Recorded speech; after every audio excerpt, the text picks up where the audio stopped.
NCAA battles to save its television plan. I'm Pat O'Brien. I'll have the details and the background on that story.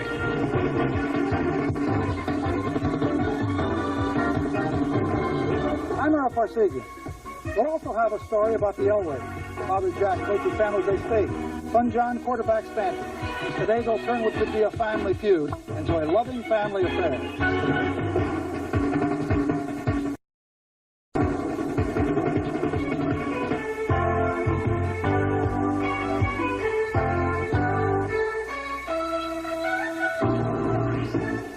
Good afternoon, everybody. I'm Brent Musburger. Welcome to the NCAA Today. It is a pleasure for CBS to be back with college football after 19 years, and a pleasure to have all of you good friends along the Pacific Network with us for this live broadcast now. And also a pleasure to have this former dashing young halfback from Miami of Ohio. Went to Northwestern, and he led the Wildcats to great glory. And then he moved to South Bend, Indiana. He coached the Fighting Irish for 10 years. What great duels against the Trojans of USC. They're winning a couple of national championships. And look at him being carried off the field there by his charge. He's only put on 1.5 pounds. Folks, he's in great shape. I put on more than that. Those were 25 great years. And as I look at those pictures, Brett, why they're physical evidence of the pressures of coaching. The one fan, I'll never forget it, coming up to you and he's saying, you know, Coach, Notre Dame and USC, not the same without you on one sideline and John McKay on the other. Well, I'm glad I'm not on the sideline anymore anyway. Errol, we, of course, are deep into the afternoon, so we have a lot of scores, and I think we will take everybody to the scoreboard, and the coach has some highlights we can go through. Nebraska warming up for that shootout against Penn State next week, 28-0 right now at the half over New Mexico State, an easy one. Alabama ahead of Mississippi, 21-7. And, of course, Bear Bryant simply never loses to one of his former players. Today it is Steve Sloan. Penn State ahead of Rutgers now, 35-14. They are in the third quarter of that game. North Carolina suffered a major loss. Kelvin Bryant was hurt in the first half, came back in the second half, tried it, but had to leave the field again. It is 27-10 anyway. The Tar Heels being led by his backup, Ethan Horton, who has had a big afternoon. Ohio State and Michigan State. Right now it is 24-10. They are in the fourth quarter with the Buckeyes ahead in East Lansing. And we have some action of that game. John Leister here handing off to Aaron Roberts, had the Spartans ahead, and then Coach Mike Tomczak of the Buckeyes did a job. First start for him for the Buckeyes, and he throws his first career touchdown pass to Gary Williams, who has caught many for Ohio State. Here it is in the left corner. Oh, and here's somebody. This is Zeke, the Wonder Dog, going deep for the Spartans. All right. Now, here is a punt to Darrell Dixon, who will fumble it, and the ball is recovered by OSU deep in Michigan State territory. Oh, that kicking game. And then it was Von Brodnack. A big, strong fullback that bust into the end zone. It was close, but they called him in. And Ohio State again ahead in that game by a count of 24-10. UCLA and Wisconsin. You in Los Angeles know this story. Terry Donahue simply does not lose to the Badgers. In fact, the school hasn't in 44 years, and the Bruins are having an easy time of it right now. They're cruising 36. That game is at the half. The Hurricanes of Miami, led by Jim Kelly, and they have had a tough battle from Bill Dooley's Virginia Tech team. Now, here's Miami getting in for their first touchdown. Jim Kelly, how does he rate with these other great quarterbacks? I like him. I think he's a Heisman Trophy candidate, and you see why. Here he spins out to the outside and throws the Beretta, the tight end, for the touchdown. I think it was the first touchdown of the game for him. There's Dooley on the sidelines, and then Virginia Tech had a chance to score right here, and watch the Hurricane defense. They stop him right there at the goal line, and that was a big moment in the game. And again, it is 14-0 right now, and we understand. We just have a late report. Jim Kelly has been injured. He has been forced out of that game. We'll find out how serious that is before this broadcast is over. Boston College and Clemson right now. Clemson, the defending national champions. They lead BC 14-7, and this has been a dandy game. Watch Homer Jordan give to big Chuck McSwain. Well, he came out running today, didn't he? This drive was principally a running drive, and McSwain, here you see why he's a great back. And again, he drives over the left side. Watch the power here and scores the first touchdown for Clemson. How about those shorts, folks? It is warm in Clemson. Now, here is a play. That's the first fumble. And here comes the second one. Era, did he cross the goal line on that play? We looked at it in slow motion, and it was awful close. I thought he was in first, but after I looked at it again, Judgment call. All right, Maryland and West Virginia right now. West Virginia having upset Oklahoma last week. They now lead Maryland. 19-12 is the count. That one is in the fourth period. Illinois with an easy time of it right now against Syracuse. The Illini are ahead of Syracuse, 27-3. They are in the third quarter of that game. Oklahoma snapping back. They are beating Kentucky 29-8. That game is in the fourth quarter. Minnesota and Purdue, and the Gophers now lead the Boilermakers 22-10. That game is in the third quarter. Iowa and Iowa State, they are battling for the bragging rights to all that corn. 7-3, the Hawkeyes with a lead right now. And Kansas and TCU, they are in the third quarter, and Kansas with a big lead. The NCAA Today continues on CBS in just a moment. NCAA Today is sponsored by the 1982 Volkswagens. Nothing else is a Volkswagen. And by Burroughs, makers of advanced computer and office automation systems.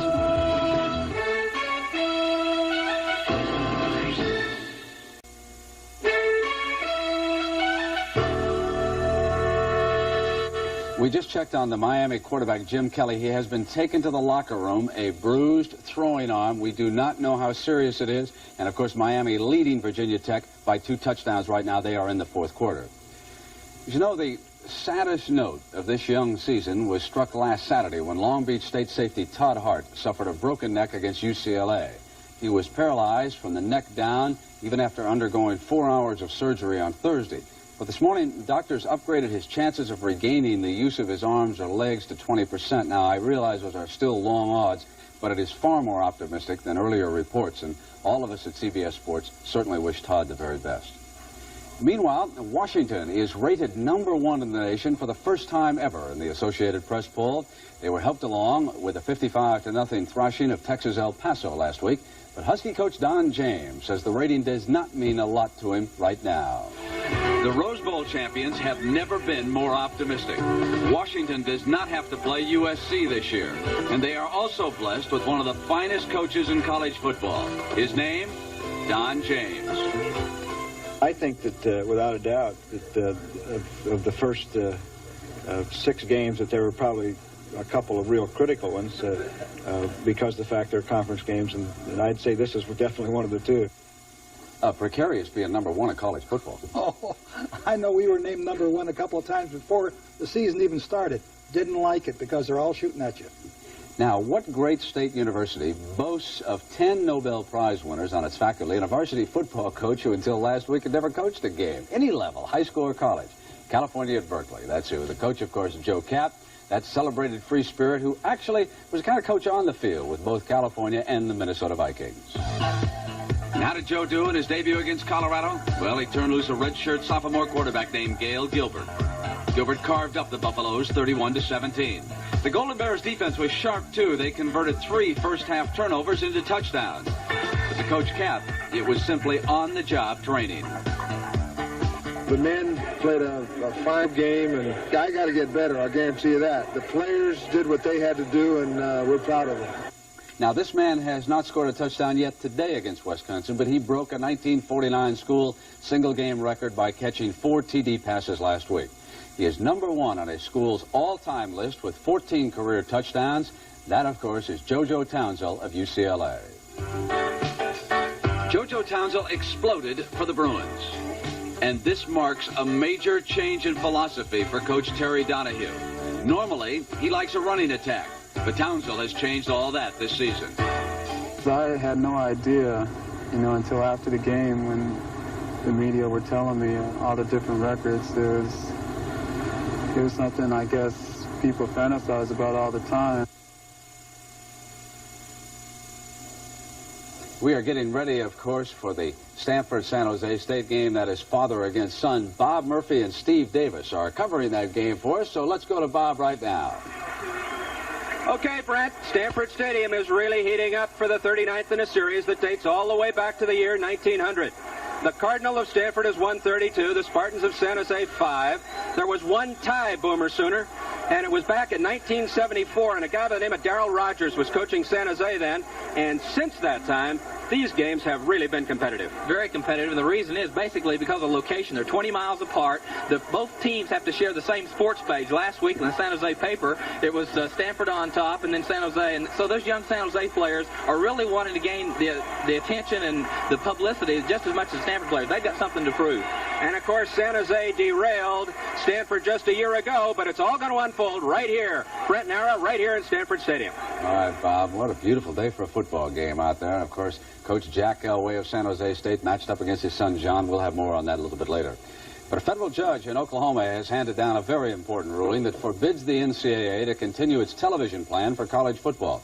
Now, Pat O'Brien has been covering this story all week, and Pat, you have been doing some heavy reading. You're right, Brent. I'm not the only one, believe me. This 98-page document has been required reading this week across the country for lawyers, network executives, college administrators, and athletic departments. It is a much stronger and far more reaching opinion than anybody expected. And if upheld, college football will never be the same. It was the universities of Oklahoma and Georgia versus the NCAA. The school's challenging the 30-year-old rule that makes the NCAA the sole negotiator for the rights to televise its members' football games. This year, CBS, ABC, and Turner Broadcasting began a new agreement which limits television appearances by member schools to 6 times each over the next 2 years. Georgia and Oklahoma argued this was against the Sherman antitrust laws, and U.S. District Judge Juan Burciaga agreed. Takes sole authority away from one agent who has claimed the right to all of our property and the right to contract that. Now, what other separate sets of rights, whether conferences or whether other groups or whether institutions like ours, I think it opens the market up. Georgia and Oklahoma are only 2 of the schools who belong to the College Football Association. The CFA was set up to, ironically, promote the interests of major schools within the NCAA structure. But since 1979, the CFA has argued for what it calls free enterprise in negotiating and televising games, claiming the NCAA has no right to dictate who gets on what network, when, and how many times. I'm sure we could have negotiated much more lucrative contracts individually. On the other hand, a successful football program and one that's attractive to the television viewing audience demands good competition.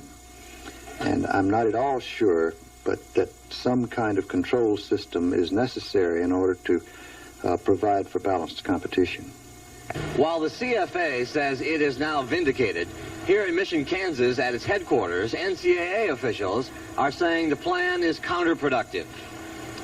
The NCAA argues that its TV rule limiting television appearances brings more fans into the various stadiums, and that under the rule, many smaller colleges not only get national exposure, but share in the network dollars. The argument being, without controls, the strong get stronger, the weak disappear. You would have is virtually the same cities with one college football team as you have in the National Football League. Only those very fortuitously situated colleges which have a great football tradition, great enough to attract television interest. The Notre Dame's, Michigan's. Right. With also the television market. USC is in. We could lose if we continued in our losing streak, for instance, and any network wasn't interested in us. We could lose up to $500,000 annually in television revenue. The speculation has already begun over just what all this means. And I think it's apparent now that if each school is going to negotiate its own rights with cable systems and broadcasters alike, that the biggest rights are going to go to the teams which are in contention for the national championship. And that money will be recycled in ways which will benefit the team in future years. Reaction this week has been swift, and while opinions obviously vary, there is agreement that the judge's order could drastically change college football as we know it, for the good or for the bad. The permanent injunction just puts the NCAA out of the television business. It says you cannot enter into contracts of this kind, and you can't interfere or require an assignment of these property rights as a condition of membership. You simply have to get out of the controlling of television football. It'll be like basketball has been. College basketball hasn't been controlled, and this will be very much like the televising of college basketball games. Well, the NC has contended that it needed to control football television for one reason was to maintain competitive balance.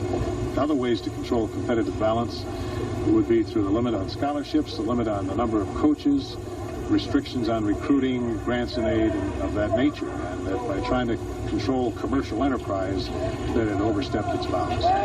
The federal judge who wrote the order has already refused to postpone it. Now, on Monday, the NCAA attorneys will be in Denver, the 10th Circuit Court of Appeals, to try and stay the ruling. So the appeal process has obviously begun. This is an important story, gentlemen, and a controversial one. Obviously, a lot of ramifications. I know you have some personal concerns, Coach. Well, I'm concerned about it, Pat. I'm concerned about the direction that college football is going in. You've got to keep in mind that the universities are there to educate. Yeah, they have bills to pay, but the purpose is not to make money. And without some sort of direction, some kind of leadership, some kind of organization and order, there could be chaos in college football. Aaron, Pat, thank you. And we have an update now from Clemson, from Death Valley. Fourth quarter, Boston College has just gone ahead of Clemson 17-14. And the NCAA Today continues on CBS in just a moment.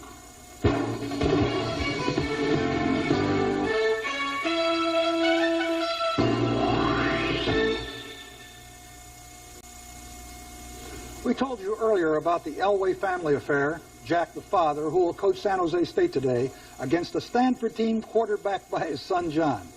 But as Brent found out when he visited their home in San Jose this week, this remarkable story involves more than the men in the family.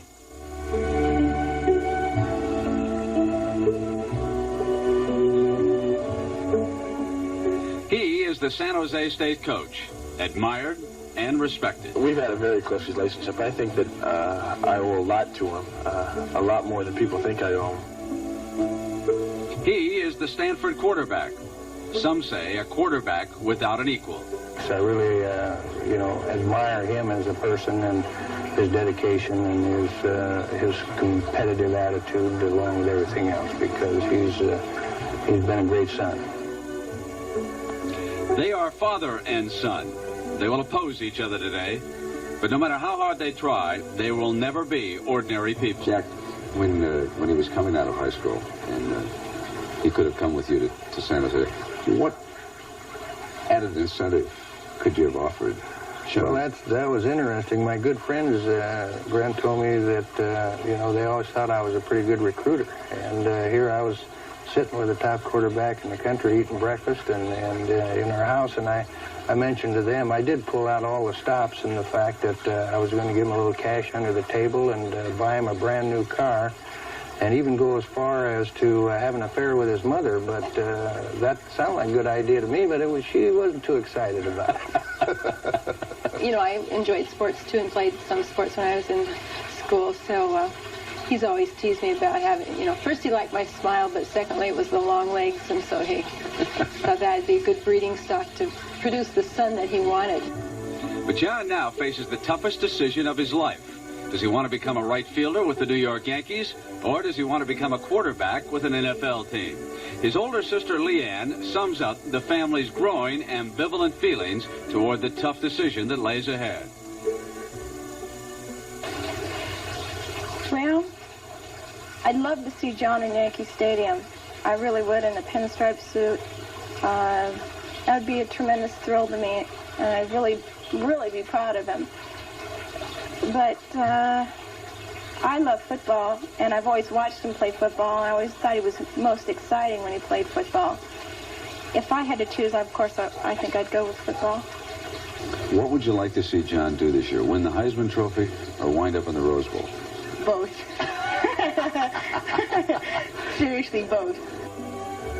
This is the nature of the Elway family, always pulling for each other and always sharing with each other, even though they will try to beat one another on the football field today. I love him so much, and we're so close that it's really tough, because I've always been a big fan of his, and I've always wanted to see him win, and that's been like number one in our family's our life, is to wait till Saturday and go watch Dad playing and both, root him on to a victory. And I think we're going through, and I know we are, an age now to where he's seeing me as a person and not so much as a father, and I'm starting to see him as an adult.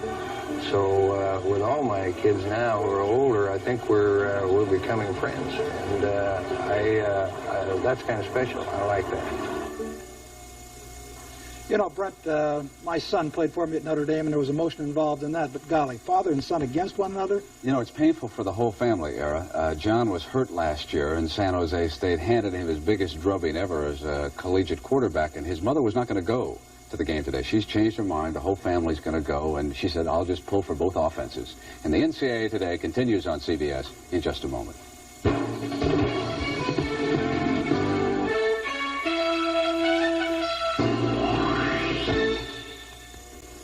Remember how you suffered the last time you had a head cold? Well, remember this. To relieve congestion, sinus pressure, sneezing, and runny nose, no leading nasal spray offers more kinds of relief ingredients than 4-way nasal spray. Dristan Long-Lasting doesn't. Duration doesn't. Afrin doesn't. 4-way works with a combination of 2 decongestants and an antihistamine. In fact, no leading spray relieves more kinds of cold symptoms than 4-way. Not Dristan, not Duration, not Afrin. Remember 4-way next time you have a cold. This is the famous Mason-Dixon line. North, south. And this is the famous Firestone Trax 12 radial. It's a tire for both sides. Up here, you like the fact that for as little as $36.95, you're getting an all-season radial. No putting on snow tires this year. Down here, you like the Trax 12 because you're getting a steel belted radial for your $36.95. But down here, no worries about the weather. Firestone Trax 12, all-season radial. Hey, Mr. Taylor, late 92 Atlanta again, right? Go get 'em. Working your way across country, huh? How about lunch at your desk? Yeah. Helping America get down to business is one way Eastern earns its wings. For 3 years in a row now, we've flown more passengers than any other airline in the free world.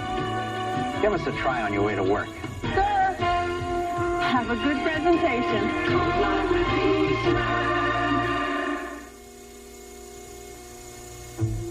On one hand, Popular Mechanics says Volkswagen Scirocco exudes quality, typically German in fit and finish. On the other hand, Car and Driver says the Scirocco exudes a special tingle that serious drivers can feel in their bones.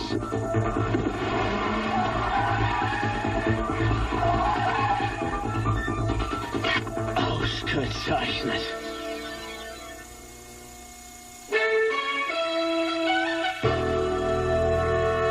They have now told us that unofficially, the Miami quarterback Jim Kelly has suffered a separated shoulder. They will not know for sure, however, until the team returns to Miami, of course, and further x-rays are taken. Coach, a couple of key games tonight. Washington is down in Tucson to take on Arizona, and you think that Washington could have his hands full? Well, the fact that they named #1, which we talked about earlier, and Arizona is a good football team. They knocked off USC last year, Stanford, and they're off to a good start with a win over Oregon. Irish, are they ready for Michigan? Oh, I hope so. I watched them practice twice this week. They brought in a new offensive coach. Now, wait a minute. None of that I hope so. You got to be impartial. Now, you got to remember, we got SC fans, UCLA. I know they're out there, but they know where I stand. Okay. We'll see you at halftime with scores and highlights. We hope you sit back now, relax, and enjoy the NCAA Today on CBS.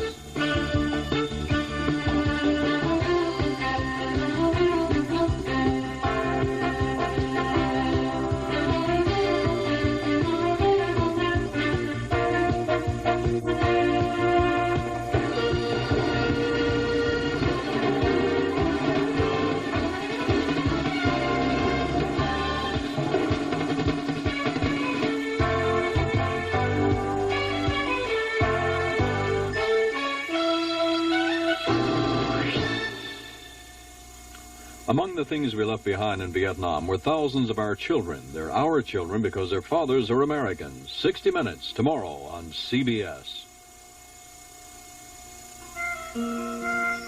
California has lots of things to keep you smiling, including California Dental Service.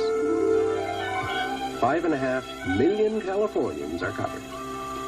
You pick your own dentist, and we help pay for it. We were the first group dental service plan, and we're the largest. California Dental Service. We have a plan to keep you smiling. Buying your business phones makes good sense today. And now you can buy from General Telephone. Buy outright or on a lease purchase plan. Electronic key systems for small companies. Digital PABXs for big ones. and we service what we sell.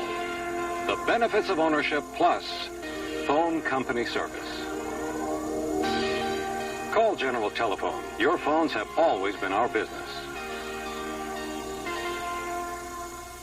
This is British Caledonian Airways, British flag carrier to 5 continents. From your country we fly to London and on to over 40 major cities worldwide, giving you a part of Britain no other airline can. Our unique British-style service from one of Europe's largest independent airlines, and climbing. At British Caledonian Airways, we never forget you have a choice. Fly our 7:30 p.m. non-stop from Los Angeles to London. In Search of the Holy Grail tonight at 7.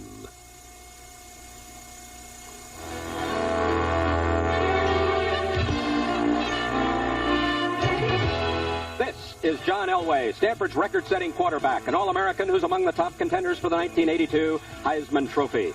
Last week, Elway was Associated Press Back of the Week as he dazzled Purdue, hitting 29 of 36 passes for 333 yards and 4 touchdowns as Stanford beat the Boilermakers 35-14. Elway picks from a variety of wide receivers, including tailback Vincent White, who made 11 catches last week and leads the nation in receiving, and wide receiver Mike Tolliver. Today, Elway faces the nation's best defensive backs, Gil Byrd, and this man, number 37, Kenny Thomas, whose next scoring pass interception will break the NCAA record in that department. Last year, Coach Jack Elway beat his son 28-6. Today, a rematch of the Elways live on CBS.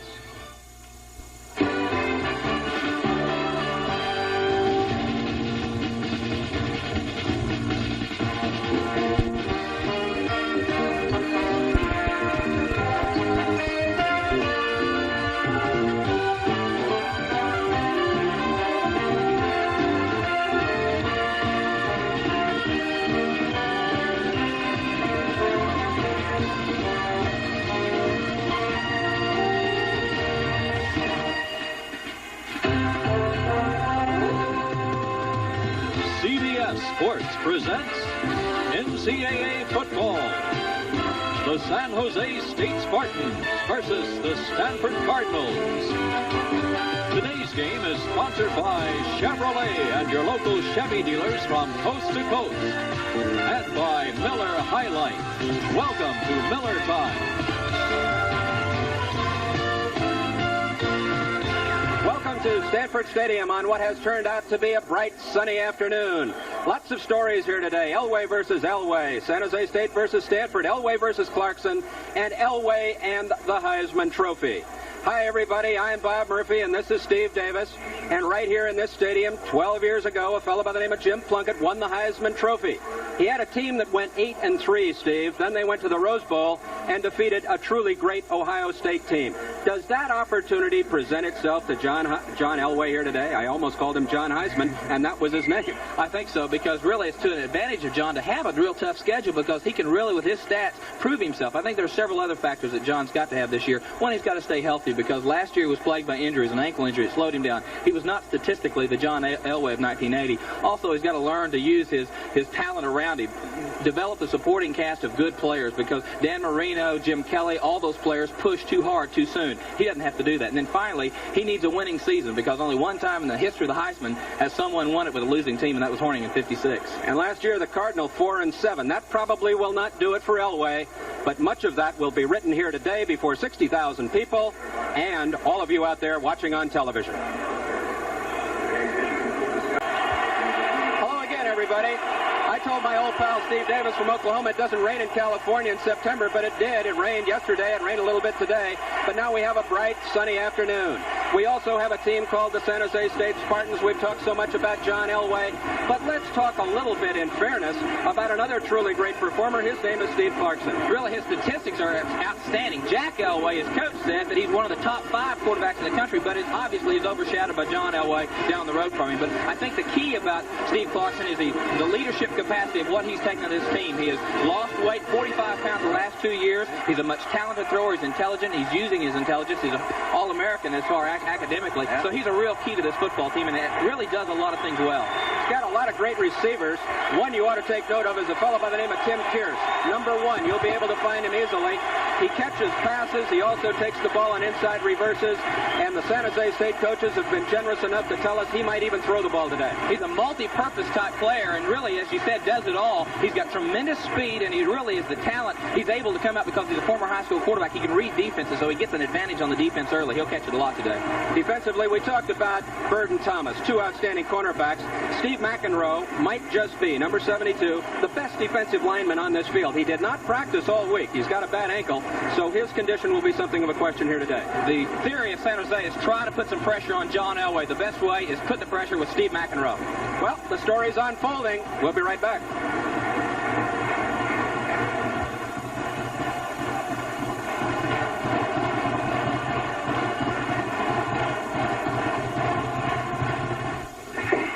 Bob and Sandy Davis needed 2 incomes to afford the home they wanted.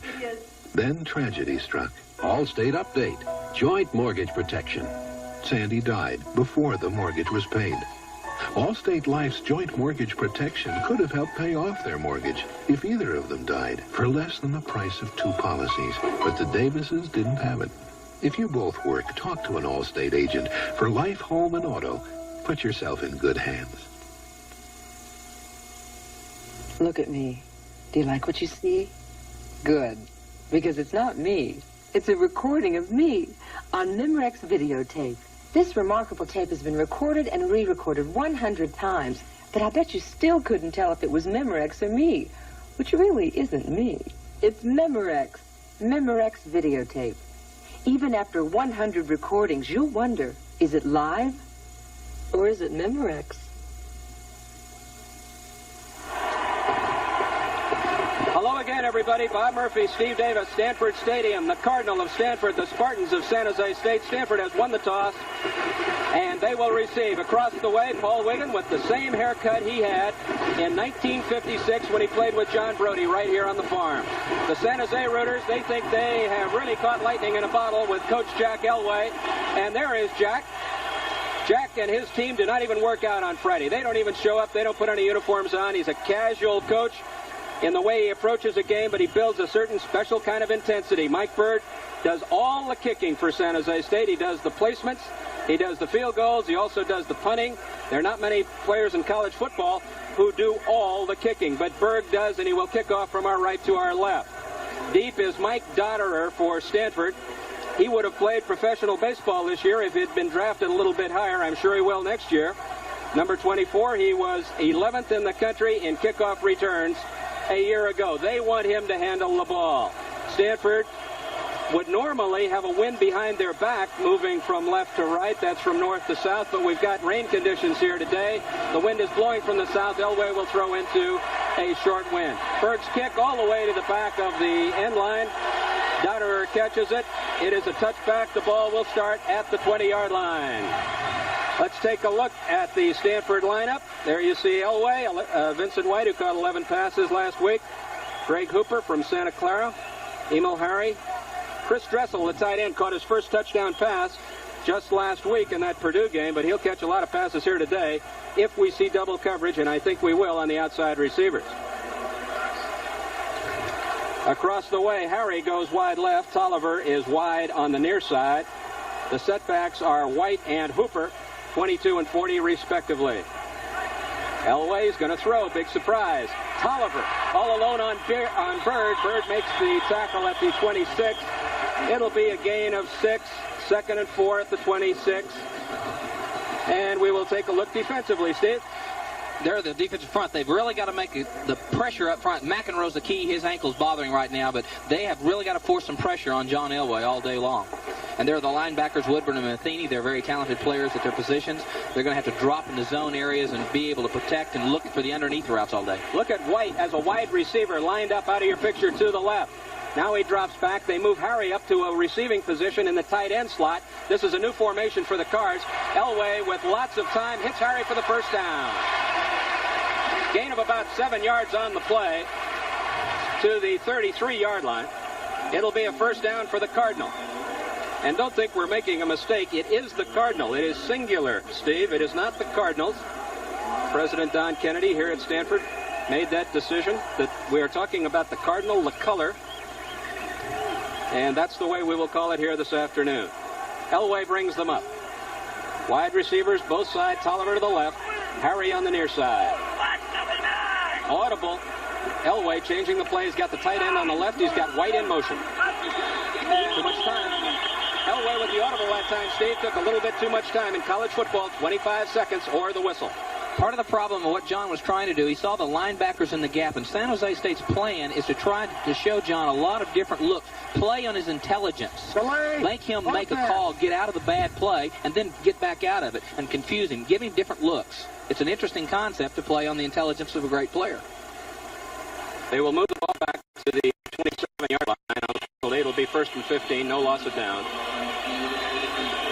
Tolliver now to the left side. White again in a wide receiving position. Harry in the backfield. Remember, there's a throwback pass to Elway in here someplace. Switching now with Tolliver coming up to a wide end position is Elway looking for Harry. He's got him up to 40. Gain of about 13. The ball will go to the 41-yard line. Let's make it a gain of 14 yards to the 41-yard line, and you'd have to say that Elway is on target. Again, San Jose State came in with a linebacker showing a blitz, then dropping out of it, then going to man-type coverage underneath, and John still threaded the needle, put the ball right where it had to be with Harry. Short of the first down. Let's make a correction on that. The penalty, it was 1st and 15, picked up about 13, between 13 and 14 on the play. It's 2nd now and a long yard and a half. Hooper on the draw. He's going to be very close to the first down. He picked up a couple of yards. Woodburn made the tackle. Ken Woodburn, a senior from La Mirada, made 12 tackles in the game last week against Oregon. Led the Spartans in that department, Steve. He's a fine linebacker. San Jose State's got some excellent talent on defense. The problem is when you're going against such a superior player, you have to think in terms of whether we're going to put a pretty good blitz on him, and we're going to drop back and play pass defense. And right now the strategy is really drop back and play, and yet try to get some hard rush out of the 4 men up front, give him different fronts to look at and confuse him a little bit.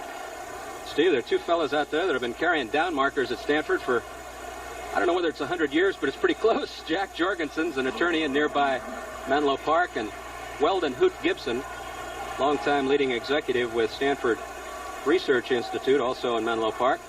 Those two have been carrying those down markers in Stanford Stadium for years.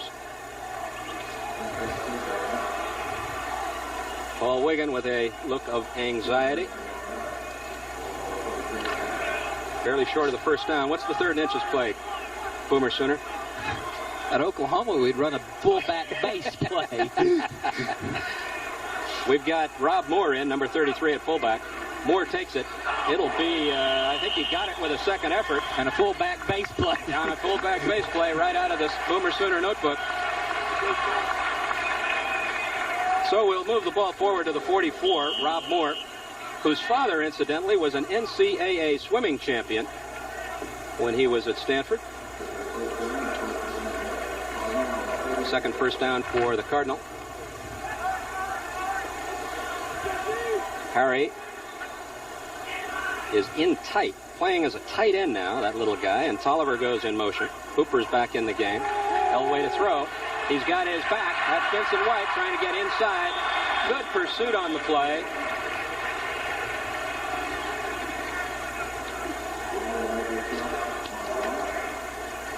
Jim Fossil, the offensive coordinator this year, said that the strategy last year, they really didn't know who they were offensively because John was hobbled with injuries, and they decided they were trying early in the season to set up the pass with the run. The concept has changed. They're saying, we're Stanford, we're going to throw the football, and we're going to set up our run with our pass. James Rowley made the stop playing in the place of Steve McEnroe. He's wearing number 90. He's from Los Angeles, playing that right tackle slot. Wide receivers. This is Elway back to throw again. He's got some pressure. Now he's got plenty of time. He's got all day now. And give him not much time. He'll find the receiver.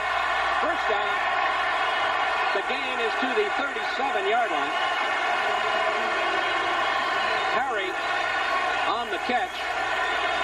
Let's take another look at that. Let's look at Emil Harry from Fountain Valley. He's a sophomore, 6 feet, 165 pounds. And when Elway has that much time, he's just going to get the pass off, and he's going to complete it. And in a nickel situation, with Ray Williams in there on the coverage, Elway burned him.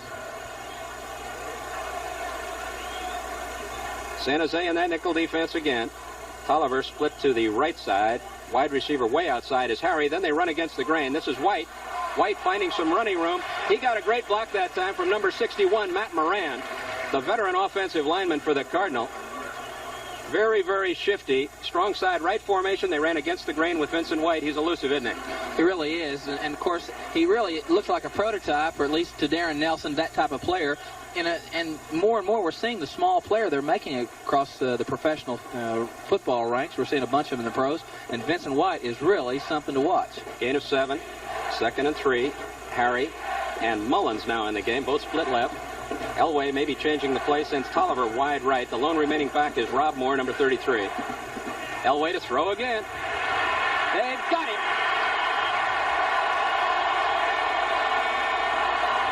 They got him that time with Bob Matheny, a 6'3", 225-pound senior from San Leandro. Matheny made 9 tackles against Oregon. The 2 linebackers, Woodburn and Matheny, the leading tacklers in that game just a week ago. Steve? This time he gets a lot of pressure. Of course, Matheny is coming from his linebacker position. It was a blitz. That time the offensive line of Tevis and Engel and Moran didn't pick him up, and he put the pursuit and it was able to put John down for a big loss. 3rd and 5 at the 43. They need a lot of that today. Vincent White, Hooper, Tolliver split right, Harry split left, Tolliver in motion. Bird goes with him. Bird will cover him man-to-man. They're going to try to throw against the grain. Vincent White, the intended receiver. Good coverage on the play by the Spartans. Excellent coverage. Dirk Hunter Ellis, the strong safety, picking up White that time. Running once again on a delay pattern to the backside, trying to free up White. But Dirk Hunter Ellis, another senior, he's from Tacoma, Washington. He made an interception and returned it 9 yards against Oregon last week. A veteran player and a good one. First incomplete pass for Elway. He's now 5 for 6 for 45 yards. Hunter for Stanford is Greg Topp. He doesn't kick long ones, but he can kick very accurately, and to a fair catch to Kearse. A fair catch is at the 9-yard line. The Spartans will go from there.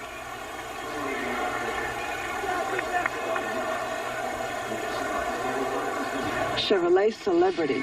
Come drive the bright new shape of Chevrolet Celebrity. Chevrolet's newest and largest front-wheel drive. A shape so aerodynamic, it requires less than 12 horsepower to cruise at 50 miles per hour. Celebrity. The comforts of a larger car, the precision of front-wheel drive come together. Now, special allowances make it possible for Chevy dealers to save you up to $700 on new Celebrities. From the leading edge of technology comes a new generation of video electronics from Zenith. At the touch of a button, the giant screen rises and you enjoy Space Screen 45 TV. Push a space phone button and turn your TV into a telephone. Produce a movie with your VCR and play it back on Zenith's new component TV system with stereo capability. Video high-tech, part of the new generation from Zenith, where the quality goes in before the name goes on. We are back. A 28-yard punt by Greg Topp. Fair catch on the 15-yard line, and the Spartans have their first chance of the afternoon with Clarkson. Both quarterbacks wear number 7. Nicholas, the tight end, goes to the right side. Wide receivers all over the place. That is Smalley on the carry. Let's take a look at the offensive setup for San Jose State. You see Clarkson, Smalley, number 42 at fullback. Untested, Bobby Johnson, a junior college transfer from Monterey Peninsula. The great Tim Kearse, Eric Richardson, and Gerald Wilhite is now with the Denver Broncos. Bill Nicholas, the tight end. Veterans across that offensive line. Jack Elway has built a lot of strength with junior college transfers, and he gets veteran players in there. Wide receivers. Smalley in motion. Looked like a little motion on the set. Kearse will throw. We told you he would throw. He's got a receiver right in front. This one will go all the way. This one will go all the way into the end zone to Tony Smith. We told you prior to the game that Kearse would be throwing, and let's listen to this.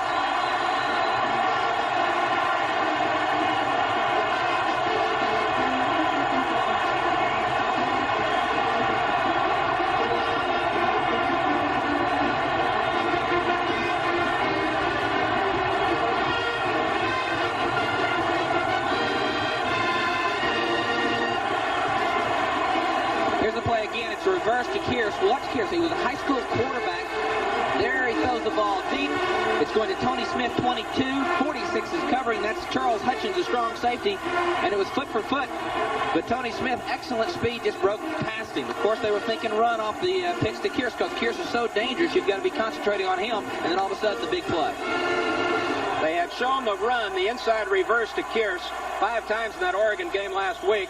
Now, can you believe Mike Berg is going to take a timeout on the extra point? They must be short a player. We'll take a look at it when we come back.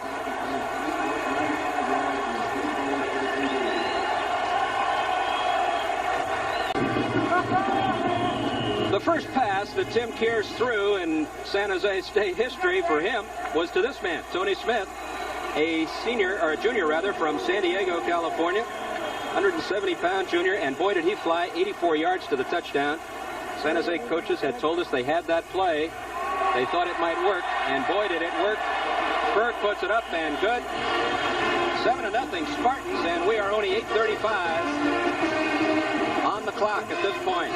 Here's the play again. It's like a drop back, but when you've got Kearse out there, you've got to be real conscious of what he can do once he gets the ball. But he throws the ball. The secondary has a tendency to lighten up just a little bit, and there's Tony Smith. A step is all he needs because Kearse put the ball right where it had to be. That's the luxury of having a gifted player that is at a wide receiver position, a former quarterback. He knows how to throw. He's in his environment. And don't you really think, Steve, that Hutchings, who intercepted a pass last week and returned it 34 yards, was really thinking run defense because they had seen Kearse run that play against Oregon, and he never showed any indication that he might put it up. That's right. Once again, Jack Elway, if he shows you one thing, you can be sure that there will be something spinning off it as the weeks unravel. Anytime you've got a great player that gets possession of the ball, you've got to be conscious of where he is on the field. And for a secondary, it puts tremendous pressure on him to react, whether to come up, to lay back, and also on the forcing of the defense. At that time, he made the big play. There's Jack Elway. There's one Elway, John Elway. There's the other one, his father, Jack. Tony Smith played for the state champion San Diego Mesa College team just a year ago. Goddard bring it out from 4 yards deep. 15 up to the 20. Could have just let that one go and not taken the beating and would have had it the same place, huh, Steve? It's not a whole lot of fun on the kamikaze squad taking it on like that. But sometimes you see something when you get the ball that deep in the end zone, you see a seam or something, and you pull it out, and you might get lucky. But if you don't get to the 20, you rather usually go back to the sidelines with your head between your legs. Mike Maurer in on the stop, along with Tim McCalla. Stanford up to the ball. Stanford averaged 6.5 yards per play on their last drive, but didn't put anything on the board, and then the Spartans exploded in such a hurry. Harry is on the left side. Inside little counter to Vincent White. Didn't look like anything was there, but he got a couple of yards. We've got a flag on the play. Flag was thrown right in the middle of that Stanford offensive line. The officials today, that is Jack Gatto. Jack Gatto, the referee. Gary Kearns is the umpire. Charles Stewart is the headlinesman. Gaylord Bryant, probably the second greatest track and field athlete ever in Stanford history. Kind of interesting, he's doing a Stanford game, the line judge. Field judge, Bill Del Biagio. Dan Hill, the back judge. The alternate today is Bill Richardson. And the best track and field athlete in Stanford history? How about Bob Mathias? It was a holding penalty. They'll take it half the distance. There it is. Still first down.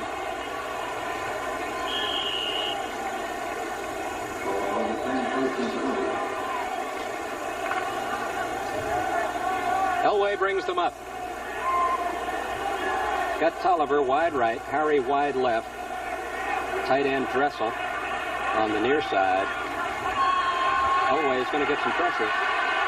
He's got a little trouble. He's also got a little speed. Gets it back almost to the line of scrimmage.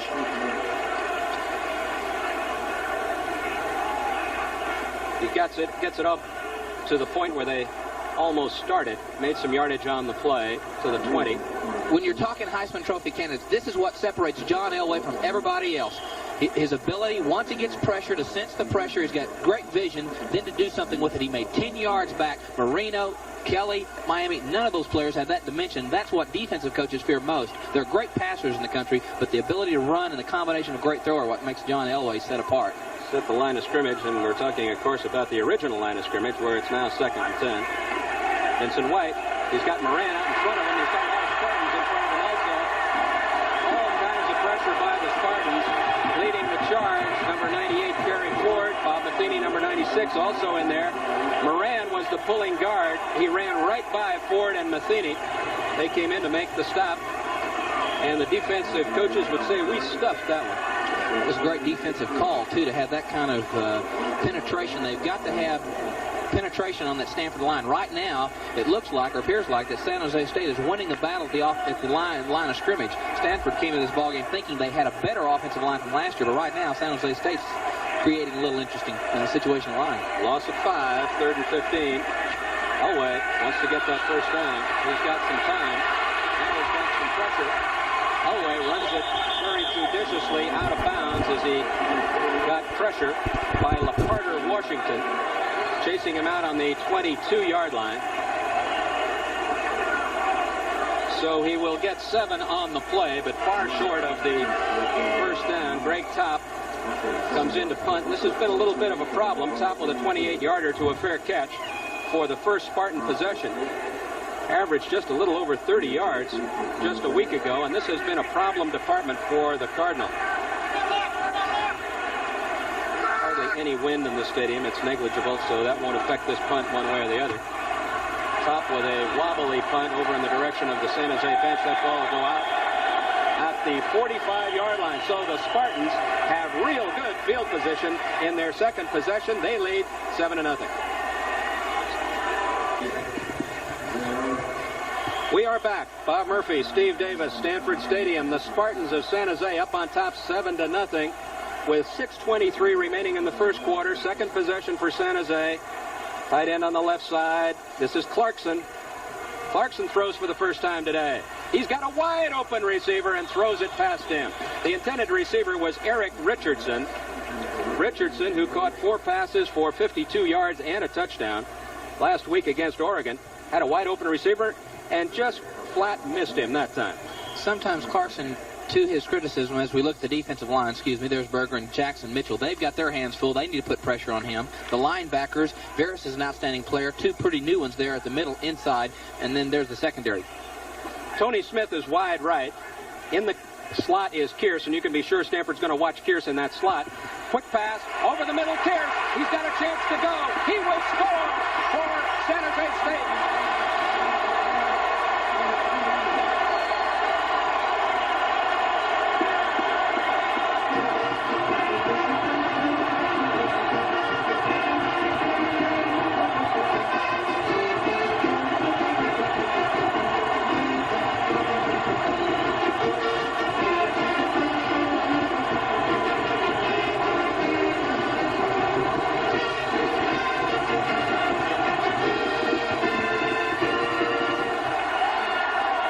Out here, they're in twin sets.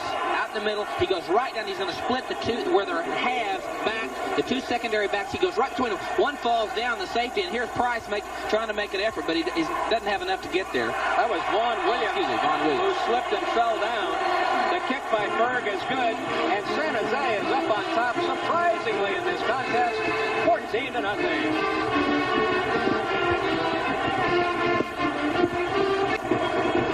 Well, would you believe the San Jose State Spartans have run 4 plays. They have scored 2 touchdowns. The last one, 53 yards. The ball started on the San Jose 47. 53 yards, and Kearse taking it in all the way.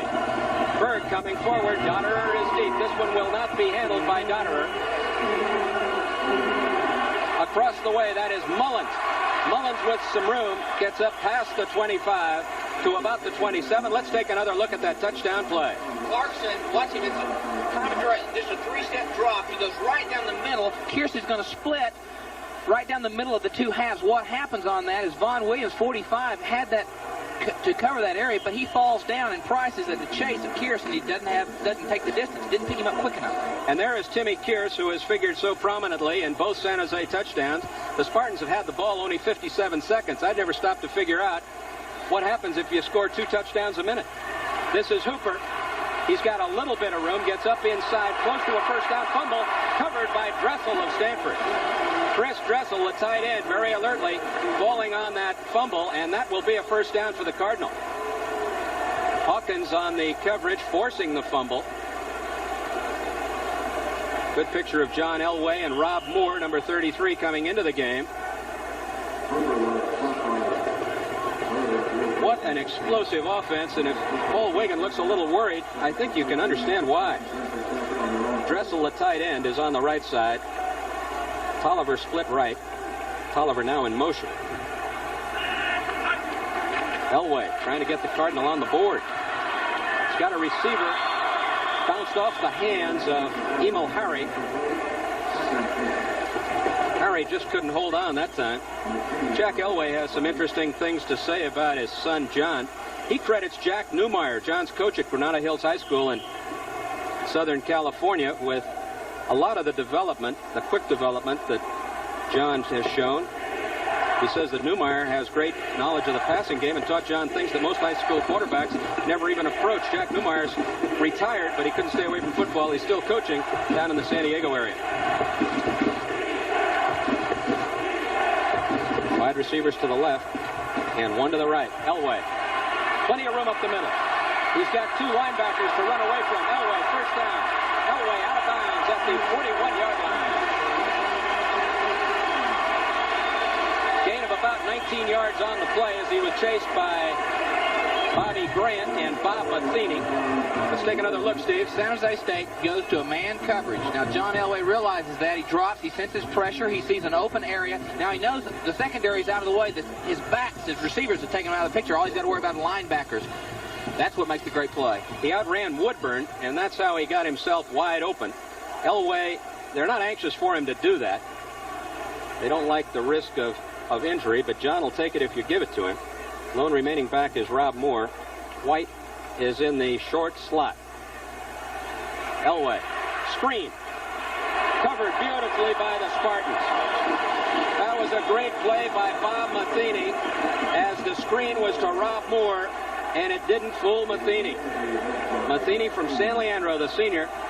He is a leading cog in this San Jose State defense. This is a veteran defensive team. San Jose State starts 8 of 11 lettermen on defense. All 8 are seniors. 9 of the top 20 are lettermen, and 9 of them are seniors.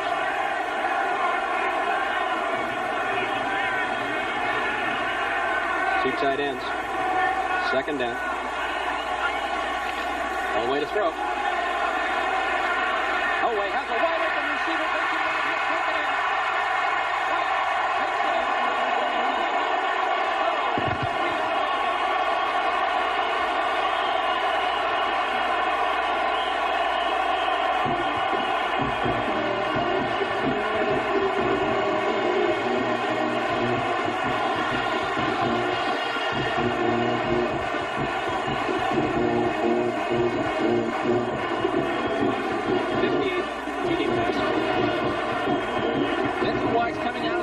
To the left. Now, John's going to throw to the left. He looks. He's got him man-on-man.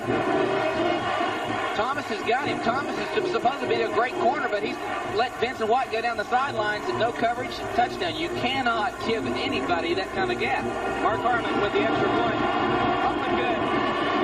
58th touchdown pass for John Elway. And he's some kind of a competitor. So Stanford has put 7 on the board. They trail now 14-7. And this will be a new experience for San Jose State to receive a kickoff, Steve. Certainly will be. Again, the key, John Elway has a tremendous ability to really sense the whole field. Steve Clarkson has a tendency to work one side of the field and work certain areas of the coverage. That time, John saw that he had a back coming out of the backfield, Vincent White, and Ken Thomas, 37, the corner, had laid off, was late in getting to the coverage area, and it was a touchdown. Easy play for John Elway. Elway now 8 for 10, 99 yards, including that 45-yard touchdown to Vincent White. White, ever dangerous, just as is Tim Kearse for the Spartans.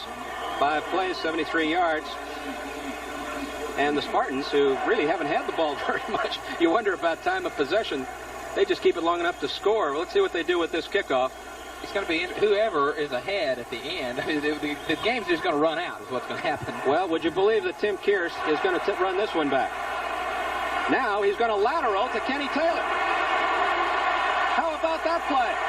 Kenny Taylor up across the 40, and Jack Elway pulls the rabbit out of the hat again, Steve. Oh, yeah. Kearse is going to be the top passer of the day if we don't watch it.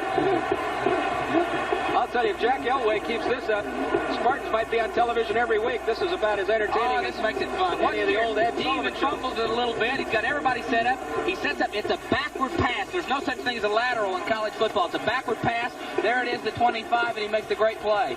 Kenny Taylor. Davey Nelson would be proud of you, Steve. Clarkson to throw. Not much room. Boy, is he strong. He was hit by Terry Jackson. And Berggren also there. Mitchell also in. There's John Elway. He's on the phone to Jim Fossil sitting up in the booth. Stanford play calling is from Fossil to Wigan.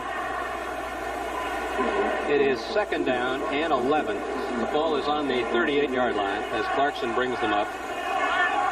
Kearse in a short slot. Look at this formation. Look at this. In motion is Smith. Inside, shuffle pass to Smalley. Read beautifully by the nose guard, Jackson. And Big Terry pulled him down. Terry Jackson, a sophomore from Washington, D.C. Let's take a look at this, Steve. This is a new formation for them. Let's watch. There's Steve Clarkson. Little shuffle pass inside. That's a forward pass is what that is. And had they fumbled it or had been incomplete, if they dropped it, it would have been an incomplete pass. Do you know that? That's right. Behind the line of scrimmage, behind forward the neutral pass. zone, it'd be forward pass. If it dropped, it would have been a fumble. First third down situation for San Jose. Tight end on the right side. Clarkson almost sure to throw, and he does. Got a wide open receiver. It's Kearse again. Kearse for the first down. Kearse is elusive. Kearse running wild against the Cardinal here today. A fumble recovered by Hutchings of Stanford. Hutchings, who was burned so badly on one play, comes up with the fumble. Eric Price on the hit. Let's take another look, Steve. This is a big play here in this first quarter with 2:56 remaining. Great play. Clarkson makes the right call right across the middle. Kearse is there. He's working on a linebacker. What's the play? Well, he's got the ball away from his body. He's running like he's a quarterback. There it is. He did drop the ball. Fumble, that's right. And then Hutchings, 46, a strong safety, falls on it. Hutchings, number 46 from Pinole, a junior from Pinole. And Elway and crew go back to work. They got Harry wide left, Tolliver wide right. Inside handoff to Vincent White. A little bit of room. Tuli Anu'u did a good job of checking. And then he got some help from some friends, Matheny among them. Matheny has been very active out there. Tuli Anu'u, who is from Carson, California, made 7 tackles last week against Oregon. Turned Vincent White inside. Gain of, they're calling it 2. So that moves the ball to the 41-yard line, where it will be 2nd and 8. White has 3 yards. Remember, he had that big loss, a 5-yard loss, as Elway gets into the shotgun. He doesn't like the setup. He's going to call timeout, and Jack Gatto, the referee, is going to check the football. Maybe John doesn't like the ball. Didn't make any difference at Oklahoma, did it, Steve? Huh? Didn't make any difference at all. You didn't care whether it was pumped or stuffed, did you? That's right. Anything that had glue on it was more appreciable. Okay, here we go. What a football game this has been already. Fasten your seatbelts. Here we go again. Elway in a down. Elway is in the shotgun. White alongside him in a down position. Elway fumbles.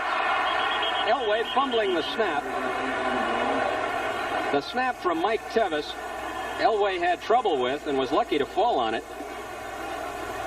There were lots of Spartans around the ball, and once again, Bob Matheny, number 96, almost got his hands on it. Elway a little unsettled at this point, you think, Steve? Oh, no. You do that 1,000 times over the course of the season, trying to take that snap, and John was looking at the secondary and probably thinking a little bit about something else and just dropped the ball. Cost him about 9 yards. And the down. Stanford 1 for 3 in the third down conversion department. Tolliver is in motion. All kinds of receivers out there. Elway, open receiver. He's got Tolliver. First down.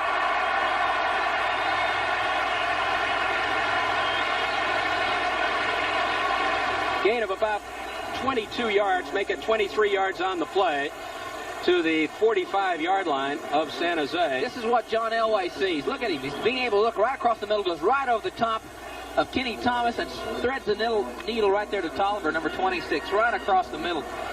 Beautiful picture of what John Elway sees. He saw across the middle, had to throw it right over and in between and just put the velocity on the ball and complete the pass. Going against that nickel defense, all kinds of defensive backs there trying to cover, but Elway with a perfect strike. He's going to try it again. He's got loads of time. He's got Tolliver. He's got Tolliver to the 3.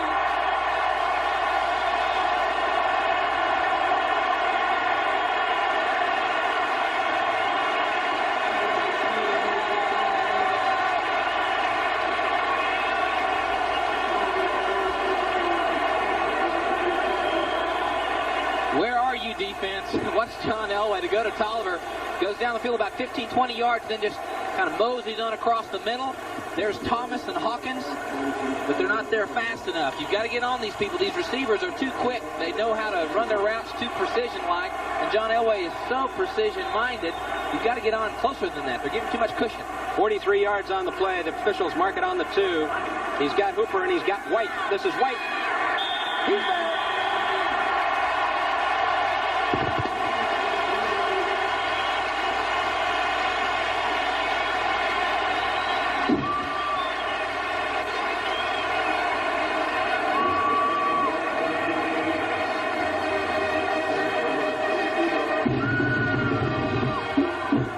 Take another look.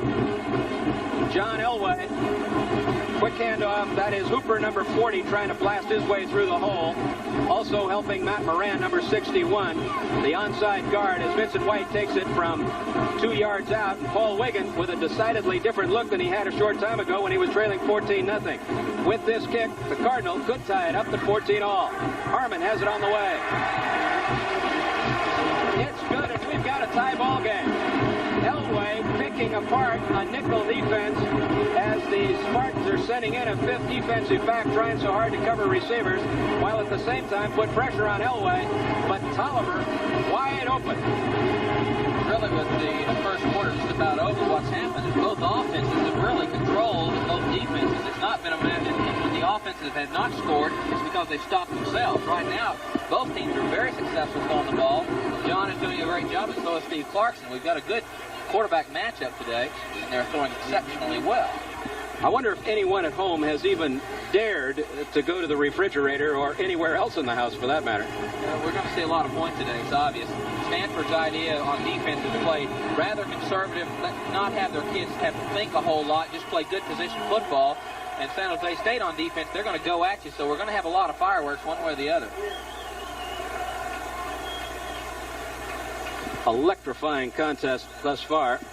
Deep, Kenny Taylor and Kearse, number 1, Taylor, number 25. Harmon kicking off. Remember the last time we saw that backward pass. Lord knows what we'll see this time. Fumble. We'll see him fight over it, I guess, is what we'll see. That seemed to have opened things up for Kenny Taylor. Taylor takes it all the way back out to the 39-yard line after bobbling the ball, and the kicker, Harmon, number 8, in on the stop. There's the scoring drive, 5 plays, 61 yards, 2:29. The Spartans haven't taken that long to score their 2. These are two teams that have really benefited from the new rules regarding the blocking in the offensive line in the passing game. Mike Tolliver has a smiling face. The touchdown drives, if you can call them drives, we'll give you those in a minute, as Clarkson brings the Spartans back up. Remember, the fumble gave the Cards the football. Clarkson off the target that time, intended for Richardson. Coverage by Vaughn Williams, Eric Price, backing up the linebacker Gary Wimmer, number 58. Those TD drives, Steve, kind of interesting. For San Jose, 45 seconds and 12 seconds. For Stanford, 1:39 and 2:29. Those aren't what you'd call those old wishbone or veer drives, are they? That's right. When we were looking at Clarkson there just a minute, he's a 3.3 student. He was a little bit heavy 2 years ago. In fact, he's lost 45 pounds as we look at Paul Wiggin. but he is an exceptional quarterback, and he really does the short game justice by his ability to read defenses quickly. It's 2nd and 10 at the 35. Clarkson to throw. Clarkson almost had a receiver. Now he's got an interception, as that ball was intercepted by Darrell Grissom, number 17.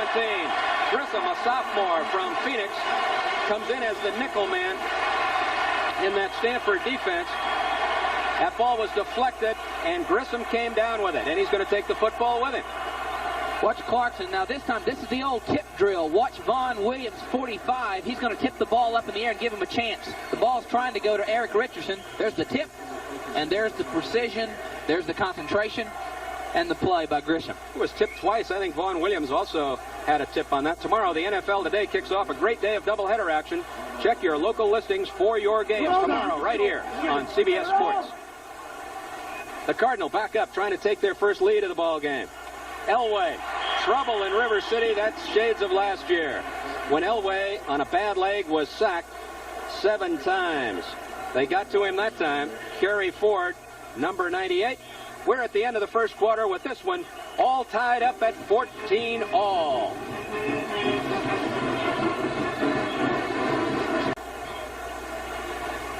Hello again, everybody. Bob Murphy, Steve Davis at Stanford Stadium as you look at John Elway, a bona fide Heisman Trophy candidate in this 1982 football season. Brings his cards up after being sacked the second time this afternoon for a loss of 6. It's 2nd and 16. Ball at the 42. Elway screen. He's got Vincent White. He'll get a gain, but I don't know. He will not get the first down. I thought White might scamper away. Backing up that time. Elway throwing to Vincent White for Hawkins and Woodburn, and on the stop, gain of 10 yards. North Carolina 34-10 over Vanderbilt. They're coming back from that loss to Pittsburgh. I understand that Kevin Bryant had a little bit of an injury problem. We don't know what degree, but hopefully not very serious. 3rd down, 7 to go. Ball on the 48. On the San Jose 48. Shotgun. Moore is back there with Elway to give him some help. Elway has a receiver. It's Harry. 48 yards and a touchdown for Elway to Harry.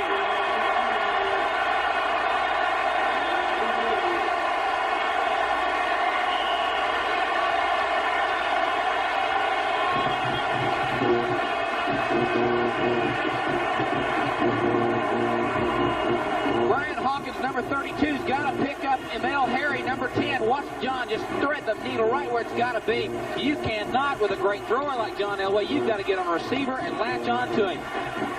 Brian Hawkins had him all the way. Look at John Elway's reaction. He is a great football player. Very seldom does a great player like John Elway come along, folks. You better enjoy him because he is a great college football player. Mark Harmon with the kick. It's up and good. And the Cardinal of Stanford up on top, 21-14. And would you believe that Stanford trailed in this game just a short time ago, 14-0. This is the famous Mason-Dixon line. North, south. And this is the famous Firestone Trax 12 radio. It's a tire for both sides. Up here, you like the fact that for as little as $36.95, you're getting an all-season radio. No putting on snow tires this year.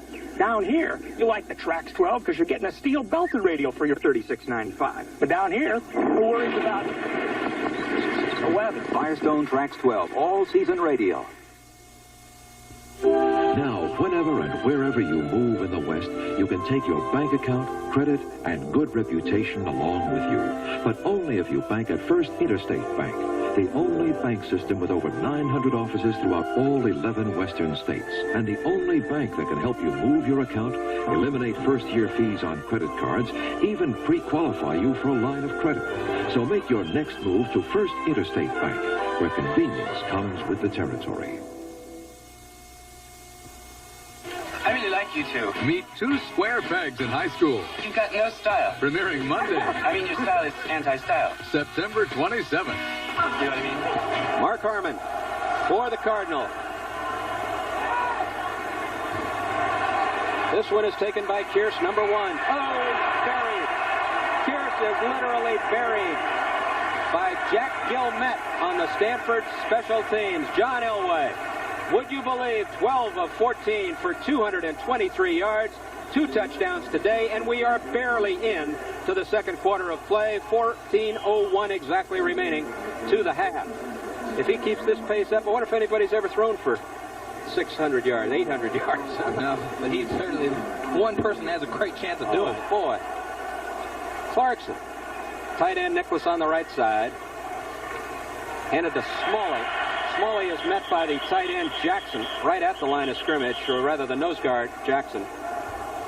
Penalty on the play. At least a flag is down. We'll wait and watch that one. The last 2 possessions for the Spartans have ended with a fumble and an interception, which have both resulted in Stanford scores. There is Emil Harry. He's the premier wide receiver, he really is. And he can throw, too. We told you about Kearse. Emil Harry is an old quarterback. He didn't look very old, does he? But he was a quarterback. Outstanding athlete from Fountain Valley, California, down in Orange County. Caught 5 for 68 yards against Purdue. Last year he caught 10 for 196. Didn't score any touchdowns last year, but he'll score a lot before he's through here on the farm. His high school coach was Mike Milner, who coached another great Stanford player, Ken Marjoram. People remember him. Kenny with the Chicago Bears. 2nd and 10 at the 19. Clarkson brings him up. Fake draw. Fake swing. And he comes back the other side to Smalley, trying to get a block. He did get something of a block from Mau Nico. A gain on the play of about 6 yards to the 25, where it will be 3rd and 5. Let's call it 3rd and 4. If you're San Jose State, right now you've got to get your composure back. Right now they've kind of a little bit rattled. Stanford's come out and they've got 2 real big touchdowns. They've got the lead. Now gain your composure. Don't become impatient right now. You got plenty of time, but get some composure. Get a 1st and 10 or 2. Here's that 3rd down situation. Maybe the Spartans scored too easily those first couple of times. Clarkson is going to let it go. Intercepted. That ball is intercepted by Eric Price. And Price is brought down by the intended receiver, number 19, Eric Richardson, at the 45-yard line. So the Cards, taking advantage of a fumble and 2 interceptions, they converted the first 2 to touchdowns. Let's take a look. You don't want to get impatient right there. He was throwing into very good coverage. He was throwing into the coverage, trying to force the ball. You don't want to do that. He was looking for Eric Richardson right here. See, you've got 2 men on. The ball has got to be so perfectly thrown, it's impossible. The throwing lanes were closed, so don't force the ball. Look somewhere else. Look at a different receiver. Look at a different side of the field. He did not do it. Cost him.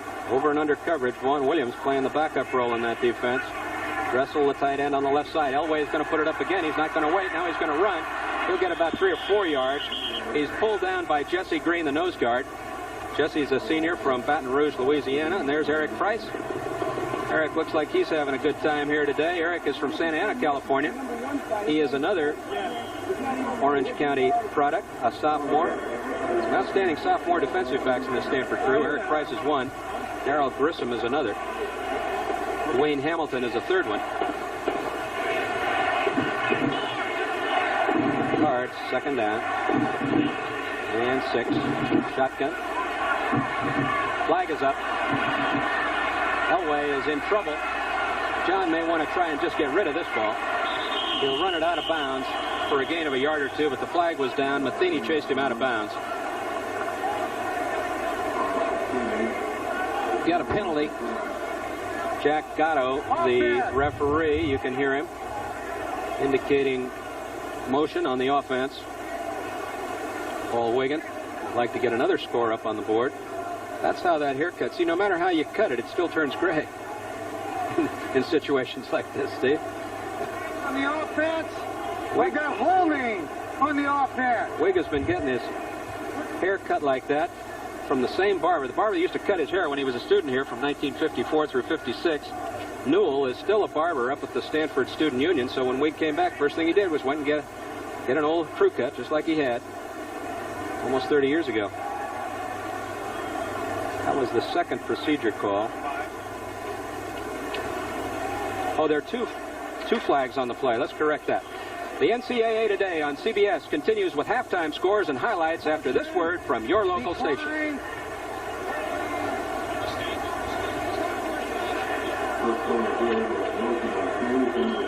Well, we're going to correct that. Got a little piece of the wrong information. We're going to have Brent Nara right here with us at halftime. And what a great feature. If you saw the piece on Charlie Choo-Choo Justice at halftime of the North Carolina-Pittsburgh game, stay tuned and listen to what Red Grange has to say in his own words about the great game of college football. Elway in the shotgun. Elway, time. Now he gets surrounded. You can't stand there forever, John. He is finally brought down by Bobby Grant is in there. James Rowley also in attendance. Let's take a look. This is the blitz that caused Elway so much trouble a year ago when he was really playing on one leg with a badly sprained ankle. There's Bobby Grant. What makes it difficult for John in that situation is when you send your outside people rushing straight up the field, and John doesn't have the ability to scramble outside. He's got to go inside where all the people are. He prefers not to do that. When you break down outside is when John Elway hurts you because he'll break outside coverage. Stanford 3 for 5 in third down conversions. Now he's got a screen. Got a chance with this one. Vincent White. White is so elusive. Pursuit from the backside finally chased him down. But Vincent White, chased by Woodburn, number 95. 18 yards on the play. But that will bring up a fourth down. Still 11 yards short of the first. Greg Topp is in. Tim Kearse is back. We've talked about Kearse doing everything, and he has done everything. Thrown for a touchdown, ran for a touchdown on the end of a pass, and he also returns punts. Topp, once again, not a deep punter, but he can be pretty accurate from this point. Good kick there. That one will go into the end zone and come back out to the 20. Touchback. And with 10:30 remaining in the second, Stanford leads 21-14.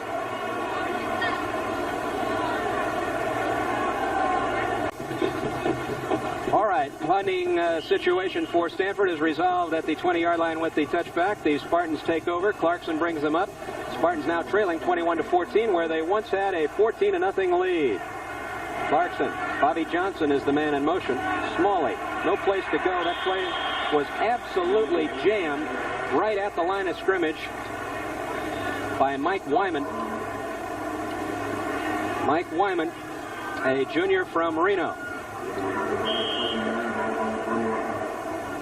Now we got some big news for you. It has just been announced, and you're the first to know, that Nebraska and Penn State will be here right on your stations next week, 12:30 Pacific time. The Cornhuskers and the Nittany Lions. What a treat. Bobby Johnson in motion again. Clarkson. He's got Johnson. Johnson for the first down. Johnson up to the 35. Stopped by Price. Gain of 13 yards on the play. Johnson, the swingman, the man in motion that time, and didn't appear that Price got to him soon enough, Steve. What San Jose State's offense does is there's a quick hitting passing game, and they throw to areas. And if Steve Clarkson reads that someone is not in a particular area or coverage, or the relationship to covering a back out of the backfield is not right, he'll go to him immediately. That's what he did on that play. Taylor and Kearse are wide right.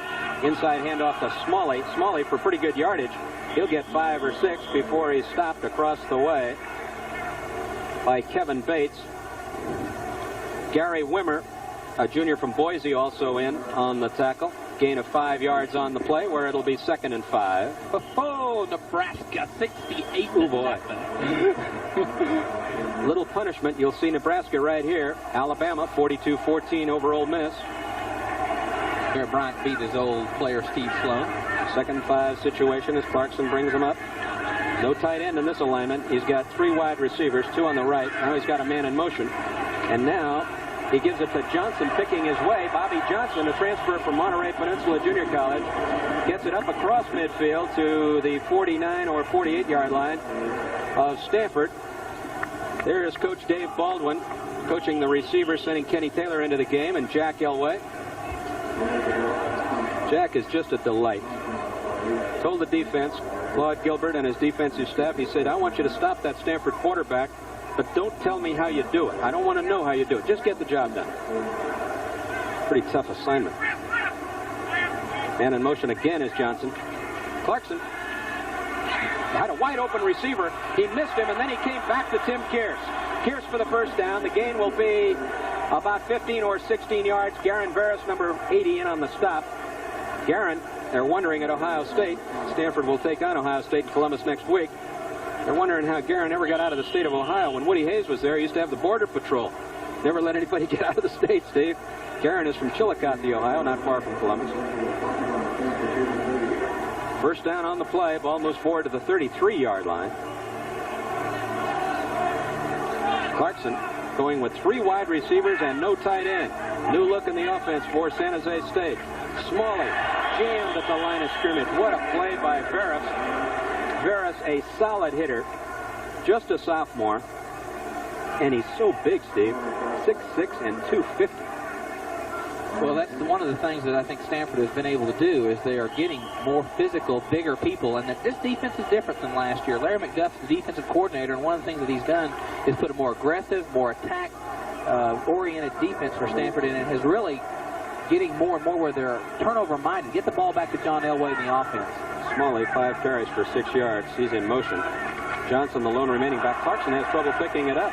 Now he's got some time, and he's got a receiver. And Kearse let it fly through his hands. That ball might have been touched. We'll take another look, I would guess, at Vaughn Williams, and whether he got a fingertip on it or not would be a question, Steve. Well, let's see here. Everything was bobbled right here, and all the tempo was broken. Yeah, it was just a drop. He just pulled out too quickly. It probably didn't help the secondary much because they couldn't see the quarterback. If you can't see the quarterback, you don't know what's happening, whether drop or cover your receivers. But unfortunately, Kearse couldn't put the ball away. In fairness to Kearse, that ball might have just been barely ticked by Vaughn Williams. Third down conversion. San Jose is 0 for 2 in that department. They've got 3rd and 10 at the 34. Johnson in motion. Clarkson, flag is thrown. Pursuit. Clipping, flag will go down as Clarkson throws. Ball is loose on the ground, almost intercepted by Baird. Eric Richardson, number 19, was the intended receiver. The clipping call was on, well, we'll tell you that in a minute. There is really no excuse for that penalty. It was on Severance, trying to give Clarkson a little bit more time. Offense, 3 plays. 3rd down. Let's take another look. There's really no excuse for this. First of all, Stanford only had a 3-man rush. There's no sense that Steve Clarkson had to be forced out of the pocket. Watch him right here. Here comes the clip. And, of course, Moronic is a smart player. He turned a little bit and drew the clip, I do believe, Steve. Several, little acting. Obviously a clip, but there was no sense in it because they had a 3-man rush, and I'll be able to keep everybody out in front of them. Offside the other way, offsetting penalties, they'll play it over. 3rd and 10, so the Spartans get a chance to convert to the first down once again. Clarkson goes back. Receivers all over the place. He's got trouble. Now he's going to run it. Almost to the first down. He lost it. The ball is loose. They give it to the Spartans, and they give it to the Spartans in the territory that would give them a first down. Let's take a look as they on-pile. Steve, let's take a look at what happened to Tim Kearse on this play. Okay, he's the receiver, probably the primary receiver right here. Look at what happens. Well. Let's grab hold of him a little bit, detain him. If you can't cover him, just hold him. Garen Veras, number 80, was holding that time. And they were lucky. It takes luck in this ball game. You got to fumble right. Well, there was some luck going the other way. The penalty was not called, and Kearse was able to get the ball back. First down, Spartans ball on the 22. This is one that could tie it up. 21-14, the Cardinal. 6:30 remaining to the first half. Clarkson got a receiver, Smalley. They're not going to give him the catch, and if they had, he had certainly lost the ball. Matt Soderlund in on the stop. Soderlund from Boise. 2 fine linebackers on this team from Boise, Idaho. Gary Wimmer, a senior, and Matt Soderlund, a sophomore. Both of them from Boise, and they play side by side in those 2 inside linebacker positions. San Jose State's put together a good drive here. They're maintaining the football. They have been fortunate. They've picked up a penalty. They've also got some luck on that fumble, but it has been a good drive, and they have been able to keep the ball away from John Elway and gain a little bit more confidence. Clarkson comes to the line 6 for 12 for 110 yards, 2nd and 10 at the 22. He's got all kinds of wide receivers left. Art King is in the game now. We've got timeout. Jack Gatto calling a timeout down on the field. So with 6:19 left. Cardinal up on top, 21-19, 21-14.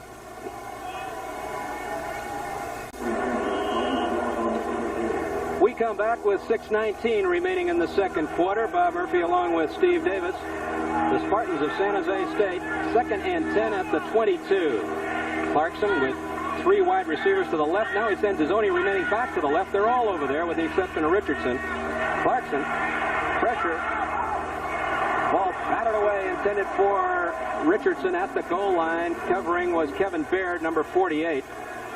And Kevin Bates, the big linebacker, was also back there dropping off in pass coverage. I don't like to be critical, but there's no reason this is happening. Steve Clarkson's not taking any more time than he needs to, but he's getting forced out of the pocket with a 3-man rush. You've got to be able to throw the ball in that situation. There's going to be a tough little meeting tomorrow morning in the offensive line group, I would promise you.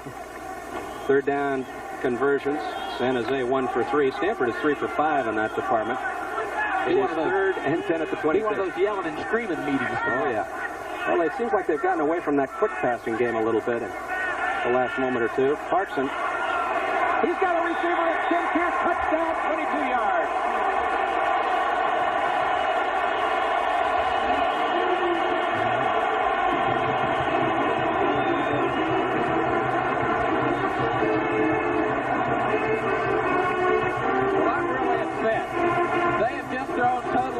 Today in passing. Let's watch this. Here's Pierce across the middle. Boy, this is a beautiful, well-thrown ball. A little bit behind him, but they split that area. He looked at the area that time.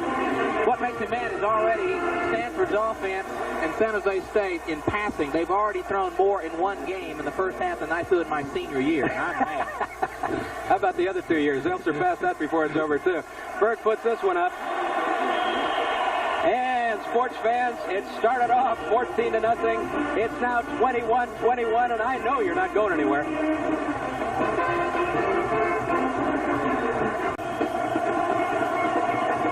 Steve, I don't know how you feel, but I feel like I've watched the whole season of football already. This is incredible. Unbelievable. Dotterer, 4 or 5 yards deep. He'll bring it back. Loose with that football. As Dotterer gets it back to the 26 or 27. Dotterer just a little careless with that ball, bringing it out.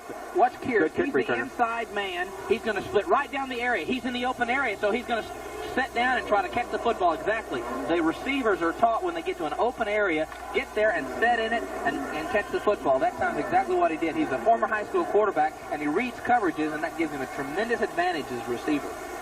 He's caught 2 for touchdowns. He's also thrown for 1 touchdown. I formation. White at the top of the I. Tight end on the right side. Wide receivers left side. This is White. Gets a block from Hooper. Inside that block for about 4 yards.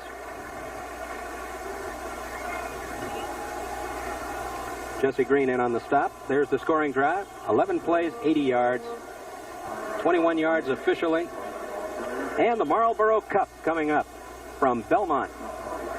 Belmont Park in New York. I want you to stay tuned in this part of the world and watch the Marlboro Cup when this game is over.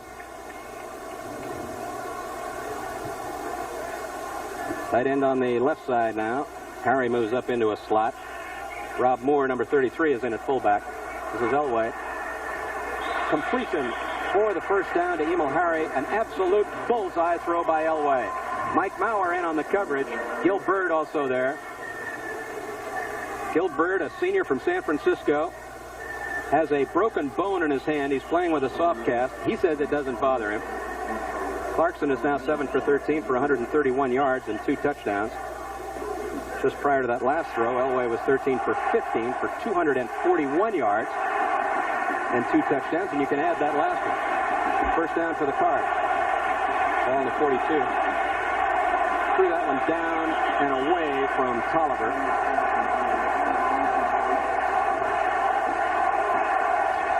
UCLA over Wisconsin. I get a chance to watch them play Michigan next week. I'm looking forward to that one. Folks in Southern California will be able to see that one. The Bruins. The Ohio State Buckeyes over Michigan State. 2 losses in a row for Michigan State, losing to Illinois last week. The Buckeyes this week. We have Brent Nara coming up with all the scores and highlights of games all over the country at halftime, so don't go away. 21-21. Oliver is the man in motion. Shotgun. Elway. He's got a receiver. His fullback, Rob Moore. That ball, similar to the ball thrown to Tolliver just a little bit ago, off the mark, down and away. Coverage by Jesse Green, the linebacker, picking up the fullback. That may be the best way to defense John Elway, is just sit back. There's the comparison of the 2 quarterbacks on today's little effort, a little bit of passing offense. But when you're trying to play John Elway, if you can get him off rhythm, make him do something that he doesn't like to do all the time. That time he's thrown 2 balls in the dirt because he was throwing off his rhythm, off his cadence. He was moving around his feet, and they didn't throw the ball very well. We just saw a picture of Steve Clarkson from Wilson High School in Southern California. Have a timeout on the field. Interesting story about Clarkson. Clarkson and John Elway, both Los Angeles City Players of the Year. And Clarkson actually came to Jack Elway's attention through John, Steve. They'd played together in an All-Star game. He said, "Hey, Dad, I think you ought to take a look at this guy." He's taking a pretty good look at him, hasn't he? Certainly. Both, that's one of the things I've noticed about getting ready for this ball game is that both teams have pretty good knowledge of each other because they read about themselves on a sports page, on the same page normally, and they have a sense of presence of both teams. It's an interesting combination. Interesting series, too. We said that San Jose has only won 5 games, but those 5 games have been stories in themselves. Back in 1954, Tony Teresa ran wild for a Bob Bronson coached San Jose team. 1914, San Jose won that one, went on to a 7-3 season. In 1960, 34-20 for the Spartans. Bob Kitchenell was the coach. 5-4 record for the Spartans. Johnny Johnson played on that team, and so did Jim Cadill, who was later to play 12 years with the Chicago Bears. 1971 was a blockbuster, 13-12. Rod Garcia missed 4 field goals in that game. He had 1 blocked, and you see Brent Nara coming up at halftime. We'll give you more on that game as we go along. Elway looks at Vincent White. He was covered. Now he's going to run it, and he's chased down from behind. That was Ken Woodburn in on the stop, chasing Elway. Elway trying to hit White. White was covered. Finishing that story, Garcia missed 4 field goals and had a 5th one blocked in that San Jose win, 13-12. And Stanford came back in the Rose Bowl later that year. The very same Garcia kicked a field goal that won the game over Michigan in the Rose Bowl by the very same score, 13-12. Ironic. 4th down, punting situation. Greg Topp is back for the Cards. Line of scrimmage is the 44-yard line. Topp has punts at 28, 32, and 44. This will not go very far, but it will be reasonably effective going out of bounds at the 21-yard line.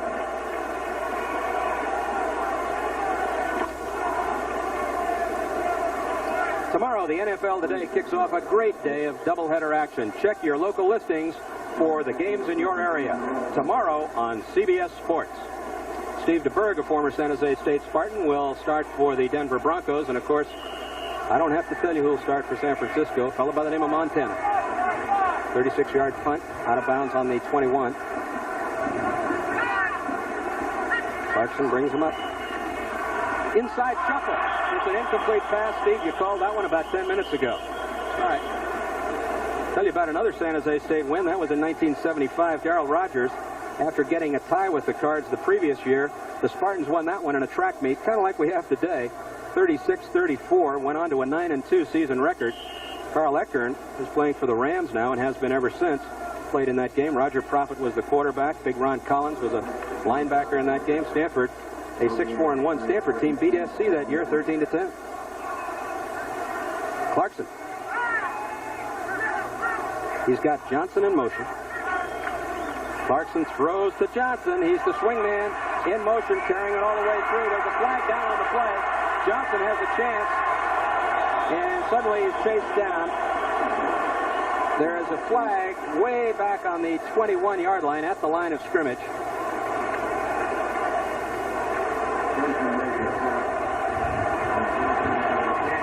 Gain of 43 yards on the play, but it will be brought back. Steve? Let me set this thing up a little bit. Here, watch Clarkson. Now, Johnson is coming out of the backfield. No one picks him up quickly. There's a lot of yardage in between him and where he's going, and Clarkson realizes that, so he drops the ball to him quickly. That's what makes this offense really interesting, because if players aren't in the right area, you take advantage, and then he breaks, and he's running for nothing because there's the offense. Still second down. Boy, that always frustrated me. I occasionally would break more than 10 yards, and I would get tired, and I would have to come back. Penalties, that's a pretty clean game today. Second down, 15 to go at the 15. Into the game comes Nicholas, the tight end for San Jose. He comes in replacing number 22, Tony Smith. Wide receivers to the left. Pierce is in the wide slot. Second man through is Smalley. Great play by Garen Veras. Veras, a very solid football player. Veras from Chillicothe, Ohio, and the Cards also have another fine player from Ohio, Kevin Bates, the senior from Cincinnati. You know, I don't know what. Sometimes I wonder why they call plays like that. I mean, to me, that was a nothing play. It was just kind of resting to think, give the coaches time to think about what the next play was going to be, because it went right in the strength of the Stanford defense and didn't give them anything. It gave them 3rd and 12 when they had 2nd and 15. Why don't you throw the ball down the field? Smalley, 6 carries for 9 yards. Usually when you see Elway do something like that, Jack Elway we're talking about, he's usually trying to set something up. Let's see what he set up. And Clarkson calls timeout. Set up a timeout. Yeah, that's what he set up. Isn't that true? We were talking about the 5 games that have been won by the Spartans. The last one, of course, was the 28-6 game just a year ago when John Elway was only 6 for 24 for 72 yards. No touchdowns in that game, Steve, and he was knocked on his backside 7 times. And John, of course, such an outstanding player, and had a very bad ankle. And you know, he's never made an excuse for 2 reasons. One, because John Elway just doesn't make excuses. And number 2, down deep, I don't think he wants to take anything away from his father's victory that day. I think that's right. They have tremendous respect. One of the neat things of my observation, because I met John last year, but this is my first time to meet Jack, my impression is it's truly an all-American family. I can't find, in all my reading, not that I was looking for it, I can't find one negative thing. They're very special people. How about that Stanford quarterback legacy going all the way back to 1940 and Frankie Albert, when Stanford first came out in the white pants and the T formation. And since that time, Gary Kerkorian, who took the Cards to the Rose Bowl in 1951. Behind him, Bobby Garrett won the NCAA passing championship. John Brody did the same thing. There's John. Jackie Douglas, very prominent real estate man in Southern California now, was a Davis Cup tennis player and also a great quarterback here on the farm. Dick Norman, another Stanford quarterback who won an NCAA passing championship. Dave Lewis, John Ralston's first great quarterback here in the early 1960s. Then a fellow by the name of Jim Plunkett, Don Bunce, Mike Barilla, Guy Benjamin, Steve Dills, Kirk Schonert, and now John Elway. What a bunch of great ones.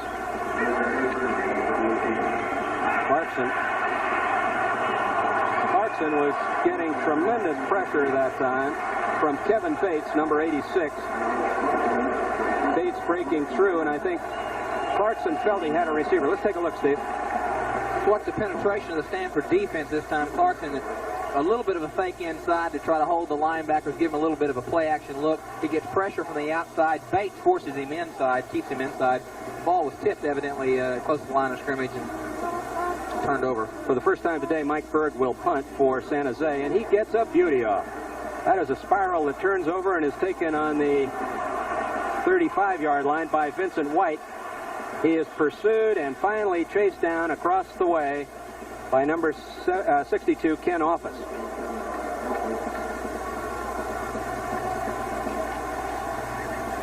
A 47-yard punt for Berg, and that's the young man, Steve, we talked about earlier. He does all the kicking. Punting, the place kicking, the extra points, and the whole thing. Elway, you know what he's thinking about, no question about it. He's thinking about getting a score on the board so that Stanford could lead this contest at halftime. After trailing 14-0, they've got it tied at 21 apiece. Elway. He's got Vincent White. The ball was hit and fumbled, and they will give him the reception, and they will also give him the fumble recovery. Ken Woodburn, number 95, The hit was made by Hawkins. The recovery was made by Woodburn, the senior from La Mirada, California. Got a flag. And we've got a flag down. And we will have to wait. I was a little bit surprised that the reception was allowed. But the Stanford defense is certainly in there. Decline. Obviously declined. First down. Okay, now Steve Clarkson comes out. He's got the same thought in his mind with 2:14 left in this first half. 21 apiece. Let's get the lead at halftime, and maybe the coach won't get too emotional. Smalley in motion. Out to Smalley. He is covered by a bunch of red shirts. Tom Breel, number 90, in on the stop. There are a bunch of them there. They're trying to get a little help to untangle one another. John Berggren, an academic All-American a year ago from South Bend, Indiana. I don't know how a guy 6'5" and 240 gets ever out of the city limits in South Bend. Smalley looked like he called the Stanford defensive team meeting at that tackle. There was everybody there. He really did. No huddle. They're going to. Art King is in, number 9. Johnson in motion. No tight end. Nickel defense for the Card. Look at that Johnson. Johnson, the man in motion, they just are not going to pick him up. That's the third pass he's caught that way. He might have been moving forward. I don't see a flag, but he looked like he was getting forward in a hurry, doesn't it? Of course, they're in their 2-minute drill trying to throw the ball. Not going to huddle, and they're not going to give Stanford a time to regroup their defense. Throw it out of bounds is what he's trying to do. Get the ball to the receiver and then step out of bounds. But the ball extends Johnson, and he has to go to the turf, and he stays inbounds and start the clock running. 1 for 4 in third down conversions. It is 3rd and 1 at the 44. Clarkson, he'll throw 3rd and 1. Why not? He puts it up and gives Kearse a chance to run underneath it, but he can't run out of bounds and catch it. 4th and 1. Kevin Baird on the coverage. There's Clarkson. Now, what do you think? Berg could get the foot in the ball, but it would be awfully long from there. You're talking about a 61-yarder. I don't think so. The wind is a crosswind from his left to right. Yeah, but 4th and 1. You right here with 51 seconds, you got to go for the ball. You can't kick a field goal here. How about 3 points? How about putting it in the air? Right now. How about putting it in the air? What do you think at 4th and 1? He's got Richardson wide left. Draw. Art King gets the first down, gets up across the 40, down to the 38-yard line for the first down. That's right. What do we know?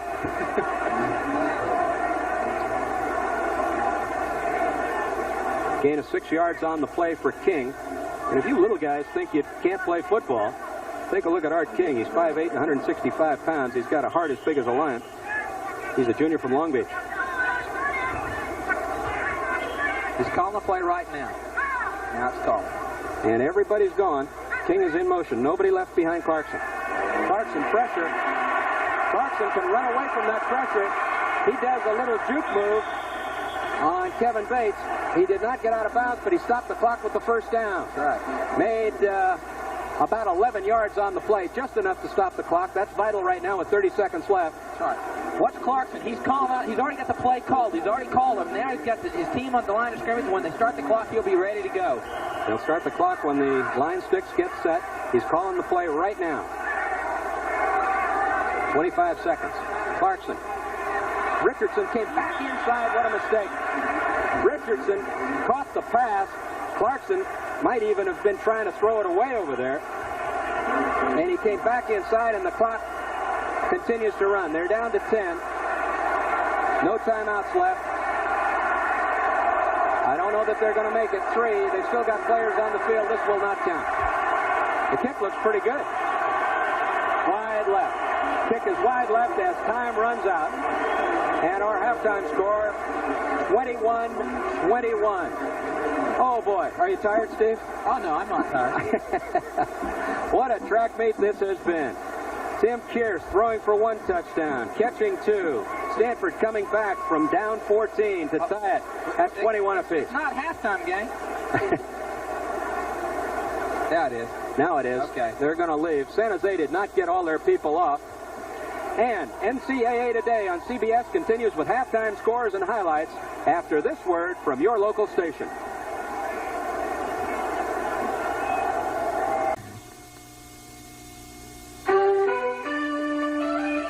The preceding message was provided by the NCAA. Welcome back to New York. I'm Brent Musburger with Ara Parsiga to coach. You were drooling watching John Elway throw that ball. You bet. I may come out of retirement watching it. He's terrific. He's really got a great arm, great poise. He's a great one, and he will be, without question, a Heisman candidate. We have an unbelievable story. A final score, and this is accurate, Rhode Island over Maine in the Yankee Conference, 58-55, and that's just the beginning of this story. 6 overtimes they've played in that contest. It was 21 all at the end of regulation. Errol, will you explain that to me? Can you believe this? Anyway, the Yankee Conference has a new rule for overtimes. They allow each team, if the game ends in a tie, to start at the 15-yard line, their own 15. They have 8 plays to try to score. Obviously, they did. Now, if they score, the opposition gets the ball at their own 15. They get to go for 8 plays. Well, that thing went back and forth until finally someone kicked the field goal, and the other team came back and scored a touchdown. Maine got the field goal. Rhode Island wins it with a touchdown. Now, elsewhere this afternoon, Northwestern has lost again, so their longest losing streak now in NCAA history has reached 34. They are down by Miami of Ohio, 27-13. Next for the Wildcats, Northern Illinois.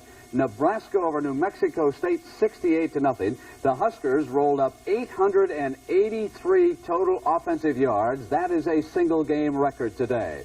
Alabama and the Bears shoot down Mississippi. 42-14 was the final, and the Bear now has beaten one of his former pupils 28 straight times. And Penn State a winner, 49-14 over Rutgers. Next for Penn State, of course, will be Nebraska. That's our network game here on CBS. North Carolina trying to rebound after that disappointing performance against Pittsburgh. Downs Vanderbilt, 34-10.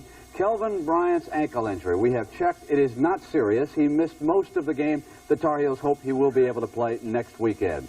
Ohio State over Michigan State in the Big Ten, 31-10. And UCLA with an easy time of it again against Wisconsin, 51-26. Tom Ramsey threw for a pair of touchdowns in that game and ran for 2 more for the Bruins. And the Miami Hurricanes lose their brilliant quarterback, Jim Kelly, and then hold on against Virginia Tech, 14-8. Kelly may have suffered a separated shoulder in that game. We've got some highlights of this next contest for you. It was one of our regional games today. Death Valley, Clemson. What a performance Boston College turned in. Here is, of course, the big bull, Chuck McSwain, in for... How do you like that look of the refs, huh? It was that warm. And then BC came back. Here's a double fumble here by Troy Stratford. It's a score, but it's very close. Watch this. He fumbles right at the goal line. The officials rule touchdown, and they get the first score. How about Doug Flutie bringing back BC? I'll tell you, he demonstrated our thoughts about him. He had a great game against Texas A&M again here. And here is Donald Igwebuike out of Nigeria, and I hope I pronounced that correctly. He had missed the field goal there with time running out for Clemson, and so they settled for a 17-all tie. Maryland and West Virginia, the Mountaineers, a week ago went into Norman, Oklahoma, and stunned OU. And then today, they are in the dark jerseys here, and Jeff Hostetler was called for intentionally grounding the ball. That is a safety. And the Mountaineer not too pleased, but he still hammed it up with the camera. And then back came the Terrapins. Esiason, the quarterback for Maryland, there's a penalty on the play, interference. And here's Esiason here pitching the ball out to Boomer somebody. Anyway, they get the score in there. And here's the play that really made the difference in the game. He goes for 2 points. You can see that West Virginia covers it well. Esiason throws the ball in a hope and pray job. Didn't get it. Final score was 19-18, a whale of a ball game.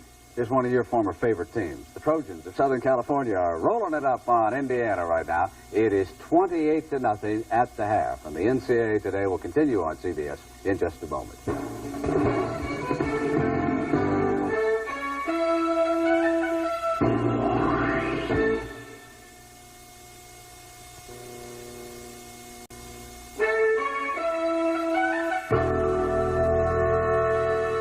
Progress now out west that I know everyone along the Pacific Network is interested in. Oregon right now losing to Fresno State.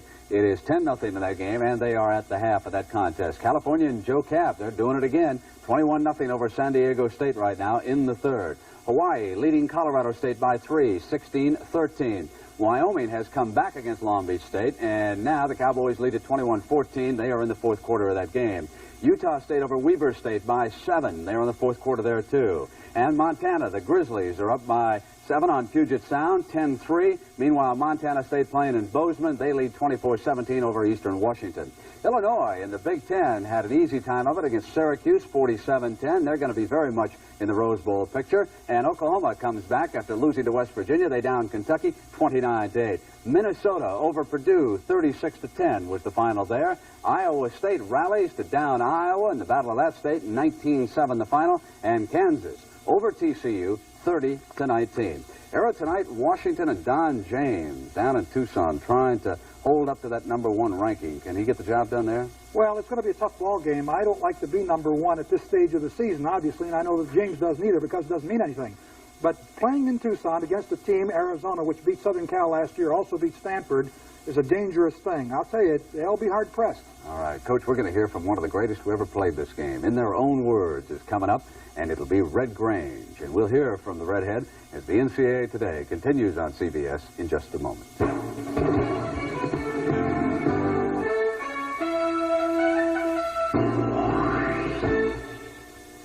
Buying a small business computer is a lot like getting married. You should be sure your new partner comes from a good family, knows your business, and can grow with you. Introducing the Burroughs B20 Small Business Computer. It has programs for your business and expands as you do.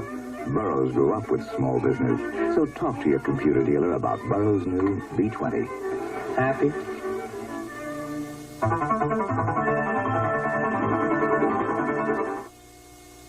After a night below freezing, after 3 hours with the lights on, after all these years, people still have more confidence in Sears Die Hard than any other battery in America.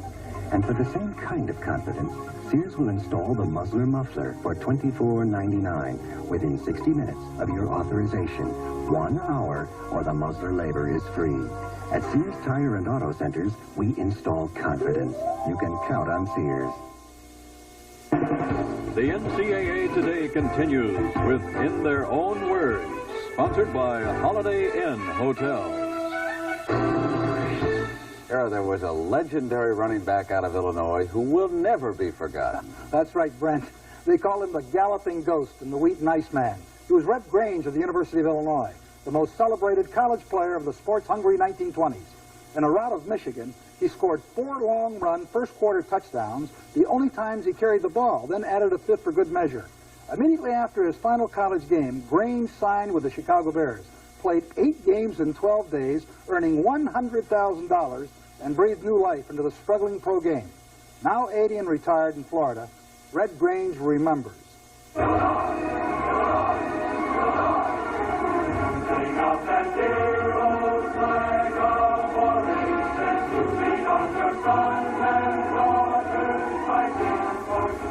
I never have accepted the fact that I'm a superstar. I don't really know what a superstar means. I've had a lot of advantages. Football has been awfully good to me. It has opened a lot of doors. It has done a lot. Everything I have today, I can look back and say I accomplished it because of football. Along with blocking and tackling, believe me, the most important part of football is confidence. You have to believe in yourself and believe you can do it. When you score a touchdown, when you make this good, you do it because the other guys made you look good. Football is a team sport. I've often said if you want special acclaim, play tennis or golf or something where it's one person. Don't play a team sport. I would like to see every young fella in America have the opportunity to play football.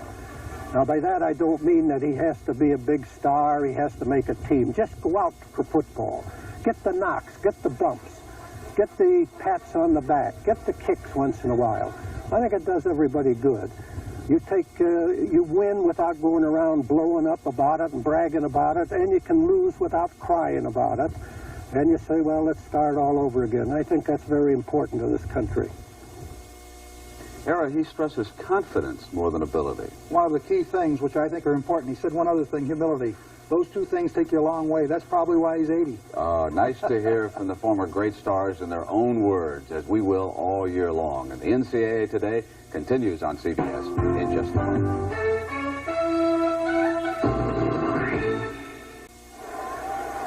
Hello again, everybody. Bob Murphy along with Steve Davis. Halftime, Stanford Stadium. Rather unbelievable ball game with San Jose jumping up on top 14-0. Stanford coming back, and we have a tie now. 21 apiece at the half. The total offense is just incredible. Most of that total offense belongs to John Elway, Steve. Really has been an interesting football game. Of course, it was rather predictable when it came in. We thought that we had an opportunity to have two great throwing teams, and that's exactly what we've got. We don't have a whole lot of defense right now, but they're trying, though. Great talent on both the offensive sides of the field. It's not because they're not trying.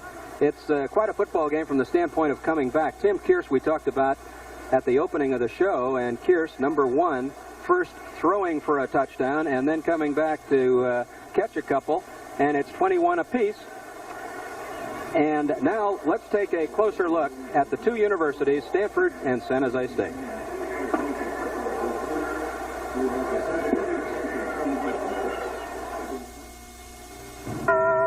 San Jose State University, California's oldest public university, is located in the heart of one of America's fastest-growing major cities. San Jose State's mission has expanded from teacher education to supporting Silicon Valley, the focus of American high-technology research and development. San Jose State's 130,000 graduates have made outstanding contributions to education, business, and industry, as well as human services, science, and the arts. San Jose State University, excellent since 1857. I think, first of all, the privilege of coming here and to participate in athletics. You know, that was a big goal for me to play college athletics. The second was the magnitude of the education that you receive here at Stanford University. I think the third thing was the social part of it, because I think what they provide for you here at Stanford is an opportunity to be yourself. You're not locked into an athletic dorm and that kind of thing, but you're in your own world, and you kind of live your own life, and you grow on your own terms. And I think that's probably one of the great assets. When you put all three of those parts together, I think that's a true education that you can get here at Stanford. Well, if you don't recognize that rather incredible group, that's the Leland Stanford Junior University Marching Band. And you know about them, don't you? Yeah, they do little things different. That's what I was to do last year, and they just were told to leave on Wednesday night and show up on Saturday. All right. Highlights are coming up now. We have 6 touchdowns in this ball game. San Jose, of course, had the first 2. Stanford came back with a couple. This is Tim Kearse, number 1. Throwing for Tony Smith, Steve. It really was a great play. Charles Hutchin, number 46, was not doing a very good job of defending. Here it is again. Clarkson, number 7, again to Kearse. Another 53-yard touchdown. Just split the zone right down the middle. Elway to White. It'll be a 45-yard touchdown. Golly, just touchdowns left and right. Here's an interception. Clarkson's going to be throwing across the middle. This is the situation. No, this is not the interception. This is a fumble recovery. There it is. There's a short TD by White. That was in the first quarter. There's the interception right there. The little tip drill. Back and forth. Here's Elway's touchdown. Boy, it's just amazing. Touchdowns everywhere you look. Across the middle again to Emil Harris, a 48-yard touchdown. And here's the last touchdown. Kearse, again, just what they're doing is Clarkson is being able to hit so much, so often, right in those zone areas, and making a real tough time on the defensive secondary. Kearse throwing for 1 and catching 2. He sort of figured big in this game, hasn't he? Well, he's a great football player. Of course, we've got a lot of talent when you think of Clarkson, Elway, Kearse. There are some great people playing the football with us. What about those coaches? I just wonder what they're talking about. It's 21-21 right here in Stanford Stadium. Stay with us.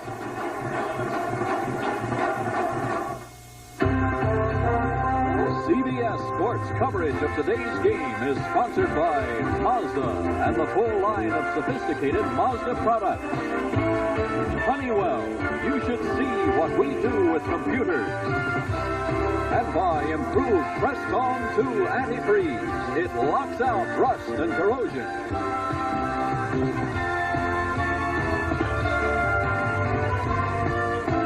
I don't have any problem. Here we are again, the Stanford Dollies. They call those pom-pom girls the Dollies here on the Stanford campus. And we are just about ready to go. San Jose is out on the field. They will kick off from our right to left. Stanford will receive. And if the first half set a pace for this game that follows through in the second half, it's going to wear you out. Let's take a look at some statistics. Mark Harmon, the kicker, number 8, as you see right there. Very close in all categories. Of course, look at the highlighted area there in the yards. 256, 225. I think one interesting point is San Jose State has stopped themselves a little bit more than Stanford with the 3 turnovers, and Stanford has been able to keep the football. So it's been an interesting statistical football game. I think a couple things got to happen. San Jose State needs to get back to their game plan, stay with what they, how they came to this football game. The kicker will be Harmon. Deep will be Kearse and Taylor. Kearse number 1 and Taylor 25, and the second half is underway.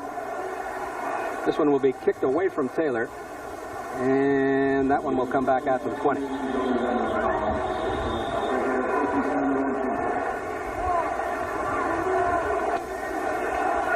Well, those first 2, there's John Elway getting ready to come back into this game, hoping that his defense can hold him. Let's take a look at these lineups again. This is the way they started, and we'll catch the changes for you as we go along. Clarkson is the quarterback. Number 44, Dave Criswell, is in the game at fullback now for the Spartans. This is the first action for Criswell. The tight end, Nicholas, is split wide left, 2 wide receivers on the right side. And in motion is Johnson. A little shuffle pass to Criswell, hit by Soderlund. Gain of about 2 or 3. Berggren also in there. Here's the defensive line. They were able to get to Clarkson a little bit in the first half of this football game. Jackson's been a good player in the first half. They're the linebackers. Barris has had a good first half. Soderlund, Wimmer, and Bates. They have got to continue to put pressure, and there's the secondary. They've been beaten a little bit, but it's because when they have broken down inside in the defensive line, it's because put not enough pressure on young Clarkson. Gain of 2 on the last play. 2nd and 8 at the 22. Clarkson, Kearse on the inside handoff, trying to find some daylight. Stanford shut him off. Kevin Baird coming up from the defensive secondary to turn Kearse inside. Rather brave move, considering that Kearse put that ball in the air earlier this afternoon for a touchdown. Berggren in on the stop, number 85. That's the big guy from South Bend, Indiana. San Jose State came into the football game thinking that because Stanford was a hard-charging defensive football team, that they might be able to take advantage of them inside, that they would run by the larger, quicker defensive line of Stanford. Much quicker and bigger than the Oregon team they faced last week. Loss of a yard on the last play. 21-yard line. Clarkson, he's got a receiver. That ball picked up by Nicholas, the tight end, and it's good enough for the first down. Gain of 12 yards on the play. Nicholas, the tight end. They have not found him often today, but Nicholas caught it when they really needed one. They say Nicholas really is pretty much an average tight end, but what he does is he does his job very well. He always gets it done when he has to. That time he just came across the middle. Steve Clarkson set up, took his time, looked at all areas of the field and threw the ball. There's a comparison of the 2 quarterbacks today. Elway slowed down a little bit in the second quarter because he didn't have the football as much. 1st and 10 at the 35. Man in motion is Johnson. Picked up by Wimmer. This is Richardson. A collision with Eric Price on the completion. It'll be short of a first down. The ball is about at the 44, a gain of 9 yards on the play. It'll be 2nd down and a yard. That's what the San Jose State offense will do. They will take advantage, as I said earlier, they will take advantage of an area where people are not reacting quick enough to the receiver. And he just he'll take that 5-yard gain every time, just throw that quick slant. If no one shows on the receiver to defend him. Mitchell, Jackson, and Berggren across the front for the Cards. Man in motion is Johnson for San Jose. Quarterback sneak. Clarkson's got it. You made an interesting point on Clarkson. I can remember a year or 2 ago when he was playing at about 235 pounds, and he is not the same Steve Clarkson. I don't think he's lost any of his strength, but boy, he's picked up some quickness with the loss of almost 40 pounds. He was a 5'2" in the 40, which is lineman speed, and he reduced it down to 4'8". He's a smart kid. He's young. He's only 20 years old. He's a senior. He came to school when he's 16 and a half. Clarkson's carried 4 times for 25 yards. Here he is back to throw. He's got some pressure. He's got a lot of pressure now. Bates slowed him up. And then he got a little help from Jackson. Garen Veras was also there. Let's take another look, Steve. Watch Clarkson drop back. This is one you just want to keep dropping back. In fact, you'd like to call timeout right about here.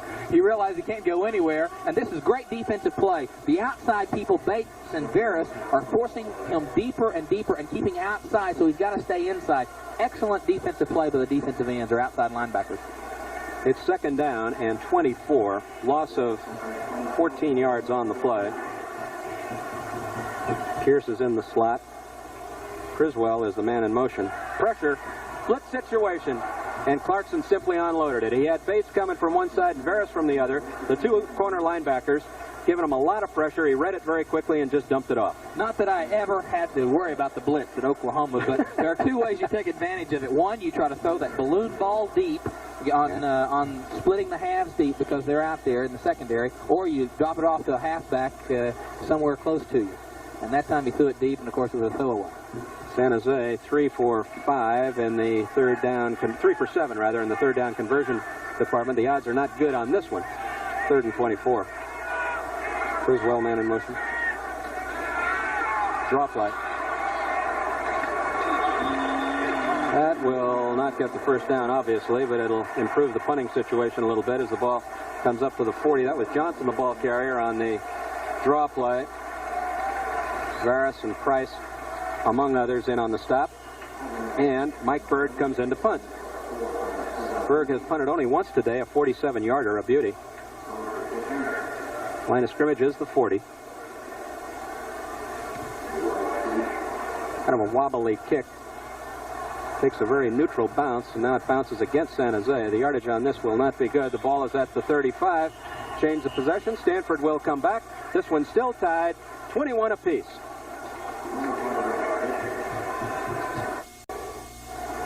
Hello again, everybody. Bob Murphy along with Steve Davis. An interesting statistic, Steve. Jack Marg, our statistician, comes up with all kinds of interesting things, and this is of interest. Stanford, average yardage per first down play, 7 yards per play. San Jose only 2.3. Let's take a look and see what the Cardinal does right here. Whistle, too much time. John Elway having just a little bit of trouble from time to time getting the Cardinal team up and ready to go. Again, San Jose State is doing exactly what their game plan was early in the ballgame. They got away from him in the second quarter, but they're giving John Elway, they're playing on his intelligence. I think it's a neat concept. They realize he's an intelligent player, so they're going to say, John, we're going to make you look at a lot of different things. The referee gives us the signal. Illegal procedure, there you go.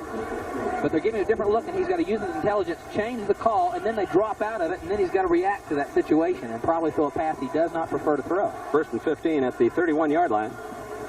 Elway has him up. He's got Tolliver split wide right. Looking for Tolliver. Can't get free. Good coverage by Bird. Secondary receiver on the play was Dressel. And they're not going to give him the completion. He really wanted to get Tolliver, but Bird had him covered like a blanket right in front of the San Jose State bench.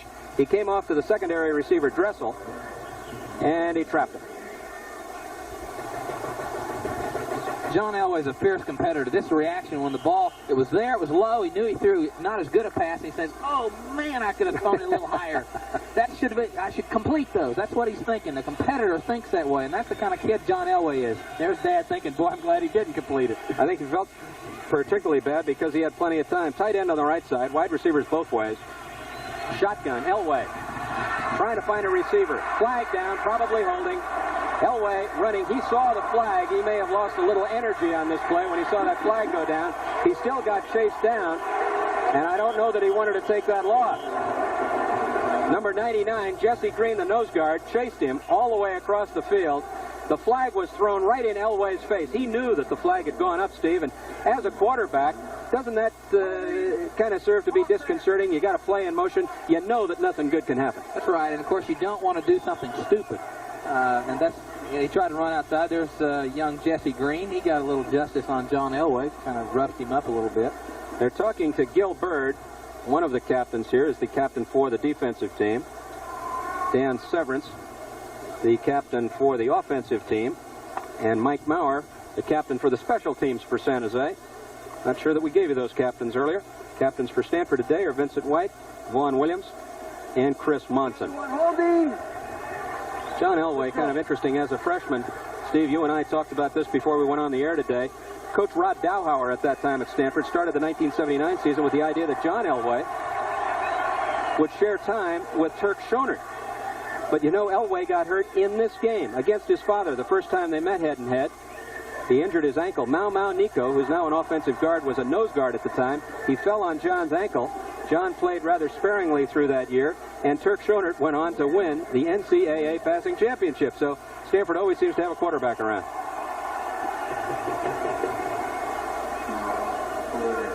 It is second down and 25. Ball all the way back to the 21-yard line now. Elway, lots of time, plenty of time. Got a wide receiver. He's got a chance. Beautiful play by Brian Hawkins. It looked for a moment like Harry might get out in front of the defense. Back there was Cockcroft, but it was Hawkins, number 32, coming across, Steve. Harry, usually a wide receiver, he's in there kind of tight, maybe trying to be a little more deceptive. He just goes right down the middle. He's going to try to split the two deep. This time Hawkins is going to come into your screen, number 32 right there. The ball is thrown behind him. Of course, John threw it about 55 yards, but still Hawkins did make a good recovery. He's a free safety. He's reacting to the ball and playing kind of a deep center field. 3rd and 25, not the kind of play you really like to call down in your own territory. The ball at the 21-yard line. Wide receivers on the right side. Oliver is on the left side, shotgun. Flag down again, and they'll stop this play. Can you imagine if John Elway had played that first year, Steve, what kind of numbers he'd have in that record book now? Well, of course, if you can always speculate, but John Elway really is just a phenomenal player. You know, another interesting thing about this Stanford-San Jose series that goes all the way back 82 years to 1900. The call by Jack Gatto, the referee. People like Pop Warner, who coached at Stanford, the legendary Pop Warner, was later an advisory coach at San Jose. Ben Winkleman, one of his assistants, became a head coach. Ted DeGroot, one of his great players, was a coach at San Jose later. Sonny Hartramp, a great football player and track man here, later became a football coach and athletic director at San Jose. Elway. Lots of time. Wide open receiver, Mullins. He might have the first down. It's going to be very close. I think he's got it. Incredible. Elway, who would ever give him any kind of odds? 37-yard gain on the play. First down, Cardinal. The difference between Stanford this year and last year is that offensive line. Deaton, Moran, Tevis, Engel, and Rose gave John Elway plenty of time. Watch him this time. Elway will have all afternoon to look to make the play. Watch him. He's going to look for Mullins, 23. He's set 1, 2, 3, 4, 5 seconds and puts it right there where it's got to be. Plenty of time. The gain is 31 yards for the first down. Harry moves up into that tight end position. Dotterer is now in the game for the Cards. Elway. Yes, he's got Dressel. I don't know whether they're going to call him down or not. Cockcroft hit Dressel, and whether he had a knee down or not will be a question. Elway didn't like the call, whatever happened, but let's take a look at the end of that, Steve. Let's see what tight end Dressel, number 88. Let's look and see if he puts a knee down. There's the ball, yeah. Well, we can't tell from that particular angle. No, it was covered up by Woodburn, number 95. We couldn't see that right knee. Woodburn recovers to make the final stop. No question about that one. It's second down and 3. Ball is on the San Jose 46. Elway with his hand on the throttle. Dotterer. Short of the first down. Steve? I made a comment, John Elway, that he's a phenomenon, that he really is a unique, gifted player as we look at his stats. What makes him a great player is the fact that I think there are a lot of great passers in college football today. There are a bunch of them. Jim Kelly, Dan Marino, Tony, they're just all over the place, great players. But I think what separates him, what he does when he can't throw, when he runs and puts pressure on defenses, and that's what the pros and everybody else talks about, his ability to do something with the ball other than just throw. 3rd and 2. Play action pass. He had some receivers covered. He came off to Dressel. He'll get the first down. Secondary receiver once again tried to get a little help from Vincent White. Cockcroft was over there, Woodburn was over there, and Gil Byrd, the primary coverage man, the great cornerback for the Spartans. Elway clearly looking for someone other than Dressel, but coming off to his tight end. The player I was trying to mention when I said Tony is Tony Easton of Illinois. There might be some Illinois fan fighting a line out there to call me, but no, Tony Easton's a great quarterback. What a matchup. Next week, Easton and Marino go head and head. It is 1st and 10 at the 35. And in motion is Tolliver. Showing blitz. Away again. He's got time. Short completion. Short completion. Short of the first down. Harry goes down. I wonder if he's hurt. I hope not. Now look at John Elway. He's a little bit frustrated that time. The reason is San Jose State showed blitz. Then John changed the play at the line of scrimmage, and he was going to try to go inside, right where the linebackers, had they blitzed, would have been vacated. It would have been a clear area. So they're playing on his intelligence. That's the point the coaches were trying to take advantage of.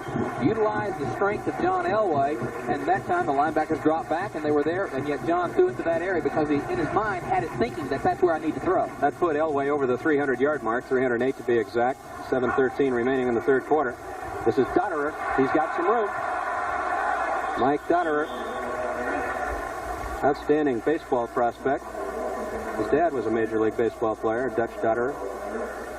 Dotterer limping noticeably now as he comes up.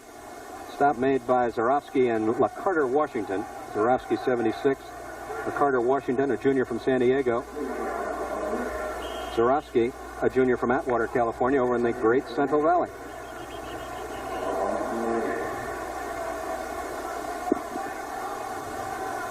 Sharon Crawford, a longtime Stanford booster, made an emergency trip to Stanford Hospital this week, and we hope she's okay. 21-21. This one is deadlocked. We'll be right back.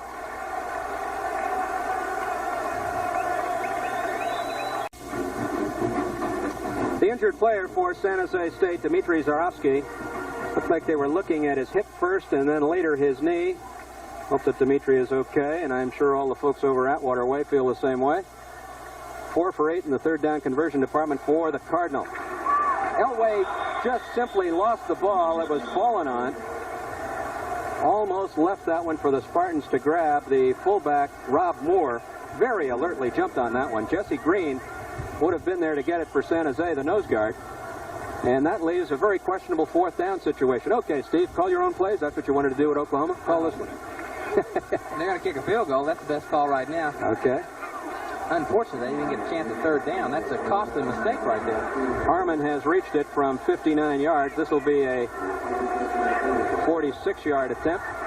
He's got plenty of leg. It's good. The Cardinals, with a 46-yard field goal by Mark Harmon, have gone up on top by a score of 24-21. This was a long way from being over.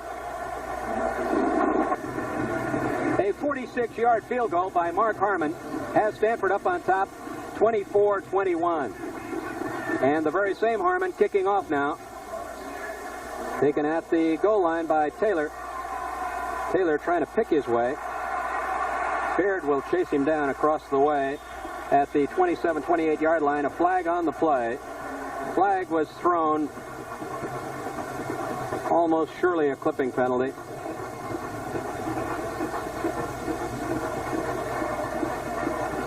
We'll have to wait for that, Steve, but that almost always means a clip in a kickoff situation.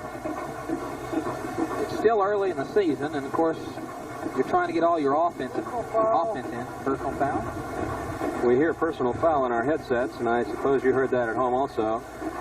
The flag was thrown well behind and away from the ball.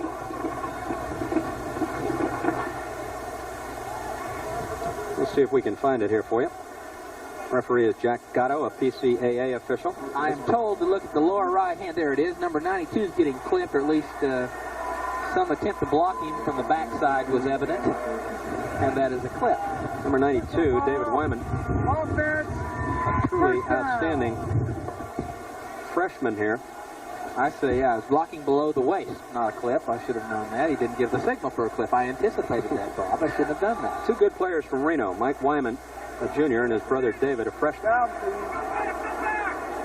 Clarkson tight end on the right side. Quick pass. Quick pass to Smalley, and he's got some room. Smalley is finally Pushed out of bounds across the way by number 89, Don Stubblefield, another flag down. This one is way back. Was thrown by the line judge.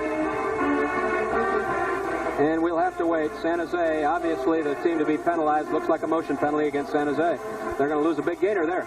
It is very difficult to understand the kind of pressure that Clarkson is under when he's throwing the ball on that kind of timing. We'll see the penalty. But he is throwing the ball so quickly because he's reading almost immediately what the secondary does, illegal shift. But he's reading the secondary so quickly and then throwing the ball to the open area. I mean, Smalley was out there by himself. From a quarterbacking standpoint, Steve, what an emotional change that is from a big gainer that gets you right back in the ball game. You can get a touchdown on there. There's Jack Elway. To a penalty that takes you all the way back to your own 8-yard line. Clarkson, Pierce. He's not going to throw. He's going to run. Hit by Wimmer. Not much gain on that. Wimmer on the stop. Penn State, 49. Rutgers, 14. Penn State, you get a chance to see next week. Todd Blackledge had a big game that day. 14 TDs today. Miami of Florida, 14-8 over Virginia Tech. Jim Kelly, another Heisman Trophy candidate down there playing well for Howard Schnellenberger. The fine young, well, not young necessarily, good coaches, excellent coaches. There you see Steve Clarkson today as he brings the Spartans up. Tight end on the right side, wide receivers on the left. That ball bounced to Smalley. No chance, and he was jostled ever so gently by Garin Veras and Charles Hutchings. No completion. Jack Elway showing a little concern. He goes back into those play cards. I guarantee you he's got a few trickers in there we haven't seen yet, Steve. He really does. Boy, I like the way they run their offense, though. They really ask their quarterback to do a lot. And, you know, Coach Elway's such a neat guy. As a dad, he'd be tough. He's tough on John. Oh, yeah. Pierce, 2 rushes for 7 yards, 4 receptions for 115. And, of course, he threw an 84-yard touchdown pass. What a day for him. Clarkson trying to find a receiver. Oh, almost intercepted by Kevin Baird. The receiver, the intended receiver, was Taylor. But Baird cutting across from the blind side. I'm not sure that Clarkson ever saw him. Right. If you're going to be right as a defensive back, Kevin Baird, number 48, you better be, or you're going to be talked about tomorrow morning in the papers. Right across the middle. That is a risky play, but that's an excellent throw, and that's a great defensive play. You just got to knock the ball away. Berg, the punter. They're kept right at the 50 by Vincent White. And the Cards are up on top, 24-21. Don't go anywhere. This one's not over. A 36-yard punt by Mike Berg, and Mike Berg, and the fair catch by Vincent White right at midfield. The ball is squarely on the 50. That's where Stanford and John Elway will take over.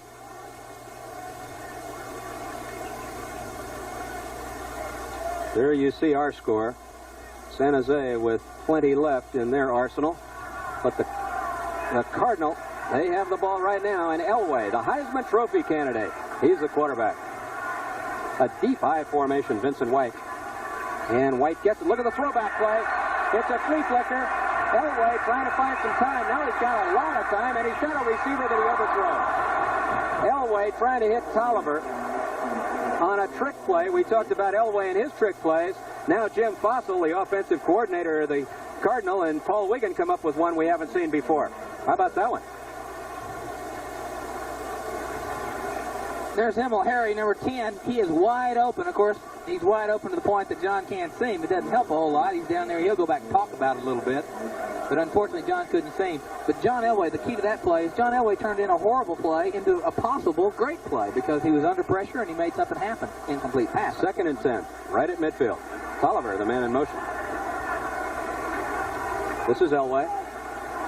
Right over the middle, open receiver, but it won't get much. That was Harry, gain of about 4 yards on the play. It'll be 3rd and 6 at the 46-yard line. Scores of other games, Boston College 17, Clemson 17, and that's a final. There are no fair plays in college football. Clemson, the team that won the national championship last year, now struggling a little bit. West Virginia, they beat Oklahoma last week. In fact, they killed Oklahoma. They're on the winning streak. That's 2 wins, right in a row. Maryland had a chance to win that one with a 2-point conversion right at the end of the ball game and couldn't do it. Stanford 4 for 9 in the third down conversion department. Play action. This is Elway trying to find a receiver. Tries to throw it backwards as Tolliver was covered by Gil Bird. And the intended receiver was Harry. Harry fell on his right shoulder, appears to have injured himself slightly. As Gil Bird, you never see those statistics, Steve, when the great cornerback covers a receiver to the point where you just simply can't throw to him. Tolliver was covered like a blanket by Gil Bird. Gil Bird, both the corners are excellent players for San Jose State. They have been challenged a couple of times today, though. They have not been without error all day long. They have had their problems, too. This is the 5th punt for Greg Topp. He's had punts of 28, 32, 44, and 36 yards. Pierce is back there all by himself. They're trying to block it. Good punt. Good punt there. That'll be out of bounds at the... They're walking it back to about the 7 or 8.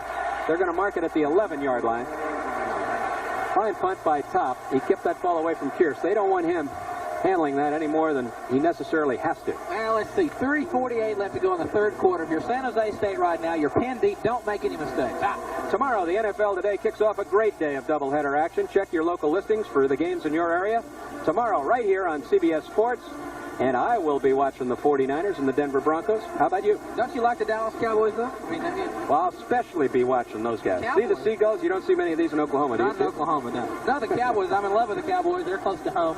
They've got a tough job with St. Louis. St. Louis trying to revamp the defense. It's under pressure right now. Dallas has had trouble in St. Louis. Little shuffle pass to Bobby Johnson. Johnson trying to find some room. He's got plenty of room. That was a big gainer as Johnson from the 11-yard line. That's the third time they've run that play today. The first time they ran it was not very successful. The second time it was incomplete, and that time they made a big gain out of it. Gain of 18. Right now, if you're San Jose, as I tried to start before I was interrupted, what you try to do is go in there and establish your offense, gain some confidence, and keep the ball away from Stanford for a while. Well, that was an 18-yarder that takes it out to the 24-yard line. Clarkson with wide receivers on the left. Another running play. A little bit uncharacteristic of San Jose. 2 running plays in a row. Although, I guess you'd have to call that other one a pass, wouldn't you? Yes, it was a pass. It was a forward pass. Stop made by Moronic. Dave Moronic from Mission Viejo, another Orange County lad. Big sophomore. Paul Wiggins says he's the thug of our defensive team, and he says it very respectfully. He's a tough guy. Johnson, 3 carries, 22 yards. Wide receiver Eric Richardson on the left, 2 wide receivers on the short side, on the far side of the field. Clarkson got a receiver. It's Richardson. He's got some room. Richardson up to midfield. Oh, the San Jose team can explode. They kind of lull you to sleep, and I really feel, Vaughn Williams, the coverage man, I really feel that Jack Elway runs those running plays to kind of put you to sleep, just tranquilize you a little bit, and then all of a sudden he comes back with something you haven't seen before, and look at Richardson with a pirouette move, huh? He really is. He's working on Eric Price over the side, but what he had one of the backs in motion against a linebacker, and he was just going to play whichever came open to his left, working one side of the field. Draw play. Up across midfield, Stanford gets their SJS, San Jose State gets it into Stanford territory for the first time this half. Gain of about 2 to 3 yards on the play. Near the conclusion of today's game, as well as every CBS NCAA football telecast this season, we will be selecting the Chevrolet most valuable players from each competing team. Chevrolet donates a $1,000 scholarship to the General Scholarship Fund of each MVP school to assist qualified students in all chosen academic disciplines. This is the 12th year of the Chevrolet Scholarship Program, and we at CBS Sports are delighted to be a part of such a beneficial activity. Flags all over the place as Carlson gets flushed out of the pocket. He is tripped up. I don't know that Bates hit him, number 86, but he chased him to the point where he couldn't maintain his balance, and Clarkson went down. And once again, Steve, I think we see a case of a quarterback who's upset by that flag being thrown right in his face. Well, it doesn't help to have it thrown. Of course, you're conscious. You're wondering what... points against Stanford. That did help, as a matter of fact. See, you never know. Never know. That's right. So you need to go ahead and run your play and try to not be conscious of what's happened, because you may have a chance to make even a bigger play. And it is always good to have a situation where you've got a penalty against your opponent, or you've got a big play to choose from. Steve, did you ever hear an official, when he throws the flag, to audibly call out the foul? Second down. As he threw the flag at Yeah. Oh. I mean, so that you might have gotten some indication which way the call was going to go? No, of course, I think probably be impossible to do that. I've had a referee call me things before, but not necessarily say what the foul was. Well, with the penalty, it's 2nd and 3. The ball's on the Stanford 44. 4 receivers to the right of the field. Art King, yeah, the last guy goes in motion. Clarkson looking that way. He's got receiver, but the ball is batted up by Williams and intercepted by Grissom. And now we're going to get a personal foul. A foul will be called on Kearse for leg whipping. And Kearse takes the official's flag and throws it away and immediately gets a shower of flags. And he'll be gone. A shower of flags. A very inopportune move by Tim Kearse, who has been such a principal performer in this contest. The ball was batted up by Williams, intercepted by Grissom. His 2nd interception of the day. And then in making the stop, Tim Kearse leg whipped Grissom. A personal foul against the offense. Dead ball. I have unsportsmanlike contact against the offense. Well, by the time the unsportsmanlike conduct was called, they were the defense. It was against San Jose and against that man right there, Tim Kearse. I know how he feels. Watch the play first. They're sending 4 receivers down the field. The ball is tipped up by Vaughn Williams, 45. It's caught by Grissom. That's not where the problem was. Right here, watch Kearse. He's frustrated. He knows that there was an opportunity for a big play. They were having a good drive, and he's frustrated, and he lost his cool. It happens. The matter of how you express it is the problem, and that time, unfortunately, he expressed it by picking up the red flag and throwing it. We said Grissom had intercepted earlier today, and that one led to a Stanford touchdown. We'll see what happens this time. Cards up on top, 24-21, 1:10 remaining in the 3rd. Can't lose your poise in this game. Elway, handoff to Hooper. This is Greg Hooper. Hooper, he might go all the way. With a little more speed, he could have made it. He's finally chased down. Chased down by Kenny Thomas. Kenny Thomas, the PC2A sprint champion, runs 100 meters in 10.2. Chased down Greg Hooper. Hooper was wide open. With another little bit more speed, he would have taken it all the way. The gain is 46 yards by Hooper. Inside trap play. You've got your guard helping you out on the trap. Hooper breaks into the secondary. And really, you're thinking pass, pass, pass. And this is the way Stanford wants to run their football team. Use the pass to set up the run. It was a great executed trap play inside. Now Elway with the wide receivers to the left side. Elway looking to the right side. Trying to hit Dressel. Throws it away. Dressel was covered by Brian Hawkins. Number 32, a senior from Long Beach. Tuli Anu'u giving a little pressure. Here you see Chris Rose, number 62, a veteran offensive lineman.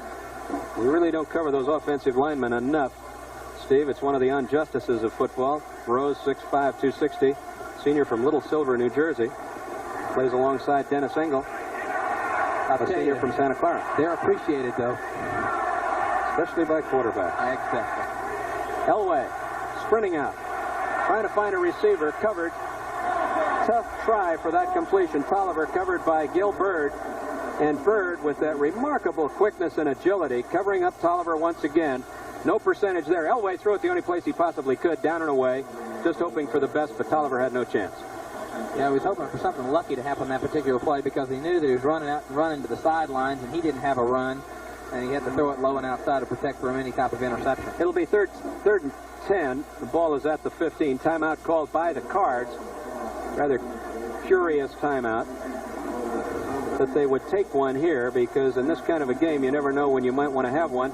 San Jose did not have one left at the end of the first half when they really could have used it, Steve. I want to make one, as we look at John Elway talking to his coach and his offensive coaches, the play by Tim Kearse, it happens a lot, and sometimes people say, well, the kid is a hot head or something like that. Tim Kearse is an intelligent young man, and just like anybody else, when things don't go right, he expresses it maybe the wrong way, but he wants to win. He's a competitor, and that particular time, I like the way he expressed his anger, though. He picked up the flag and threw it. That would be just. I grabbed a referee one time, Bob. I did. I got so upset. Real little referee. No, a defensive tackle was beating me to death all day long. I finally got so frustrated. I went to the referee and grabbed him. He said, "Did you see that?" He said, "Yes, Mr. Davis, I did. Put the flag on my face mask." Did you wear it the rest of the day? No, I said, "I'm sorry." He put 15 yards on me. You were watching Paul Wiggin. To the left, you see Dick James. Jimmy Anderson, the other coach in there. Dick James coaching the offensive line. Just to John Elway's left. Jimmy Anderson coaches the running backs. Just a moment ago, you saw Cass Jackson, a fine player at San Jose a few years ago, now on the Stanford coaching staff. We talked about those coaches. Nebraska, Penn State, next Saturday, right here. Pacific time, 12:30. Make an appointment right now to be right with us right here on CBS. Tom Osborne may have the #1 team in college football. He's got a tandem of tailbacks in Rozier and Craig, an outstanding quarterback in Turner Grill. They are a great, great player. And, of course, you know, Washington's #1, but Nebraska's sure feeling it out in the Midwest. They like to be there, too. 3rd and 10, the ball's on the 15. Elway has Tolliver in motion. Elway back to throw. He's got a wide-open swing man. Overthrew Harry. He had Vincent White wide open and see Vincent puts his hands up, as you can see right there. Great camera work, guys. Vincent wide open in the same kind of a route where he caught 11 passes last week against Purdue. Harry, a little disgusted, would like to have had that ball a little closer. I think John was a little fearful of the interception that time, Steve. Well, I tell you, Harry has had a great day today. He is such a talented. When you've got so many different receivers to throw to, John has really got an advantage all year. If he can stay healthy and his team stay healthy, they're going to have a lot of fireworks offensively. Mark Harmon with a 46-yard field goal. Now a 32-yard attempt. It's a fake. This is Cottrell. He's a quarterback, and he can throw. Not this time. Covered well by San Jose. They did a good job of covering that time. LaCarter Washington, ever alert. The big defensive tackle. The junior from San Diego did a good job of covering up Cottrell last time. Cottrell a quarterback, and he can throw. He's a good thrower. He really is. A junior. The thing is, it's a good call. A lot of people say, why didn't you go and get the field goal? Well, it only make them a 6-point lead. And the way this ball game has gone in scoring, this is a pretty interesting call. If you get a 1st and 10, then you got another chance to get a touchdown and really get the margin out. So it's not a bad call. It's unfortunate it was a sloppy play and didn't work, but good effort.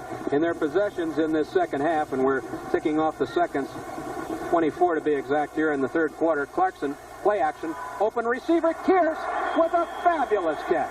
Absolutely incredible catch by Tim Kearse. A one-hander under tight coverage. We were just going to say that the Spartans have started drives at the 20, the 13, the 11, and the 15. They have not enjoyed good field position here in the second half. Kearse limps off. That's the way Tim Kearse really should handle his frustration. Come back and have a great play just like this. It's always well when you kind of embarrass yourself a little bit. Come right back and do something great. Watch this one-handed catch. Wow. Grab that ball, put it away, and get a good stick there by Williams. But he put the ball away and made the play. But he might have hurt his ankle, looks like. Yeah, they're working on it there. He's a tough guy, and I think he'll be back. 24-21. The Cardinal of Stanford up on top of the Spartans. We'll be right back.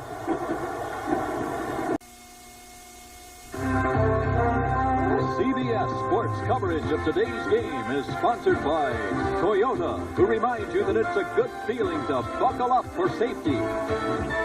GTE, a group of companies in telecommunications, electronics, lighting, and precision materials. And by Budweiser, for all you do, this Bud's for you.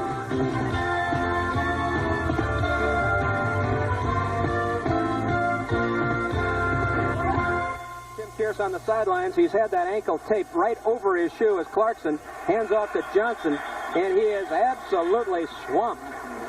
Johnson Moronic is the first man to hit him. There you see the ankle of Tim Kearse. They taped that right over the shoe. They didn't bother to take that shoe off, and he doesn't appear to be limping. Boy's had a good day. He's caught 5 passes for 131 yards and 2 touchdowns, and threw a pass himself for the first score of the game, an 84-yarder to Tony Smith. There he's limping a little bit. I bet he doesn't limp when he's in that pass route. Kearse is in the short slot. Taylor is also trips right. Clarkson, he's got a receiver out in front, and it's Richardson, barely overthrown. Richardson a step ahead of Darrell Grissom at about the 35-yard line. Ball barely overthrown.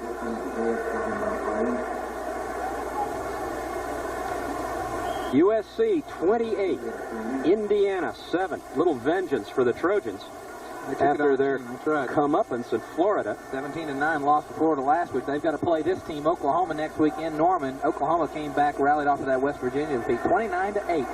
Jerry Claiborne's probably got his problems at Kentucky. He doesn't have a whole lot to work with, but he's a fine coach. Great young quarterback down there at USC by the name of Sean Salisbury. You want to watch him. He has a 3-year run at it at USC. Clarkson. Richardson with a great catch. Fights his way back inside and gets the ball over midfield. On the coverage was Vaughn Williams. Baird was there. Grissom was there. And Rodney Gilmore also came over to help out.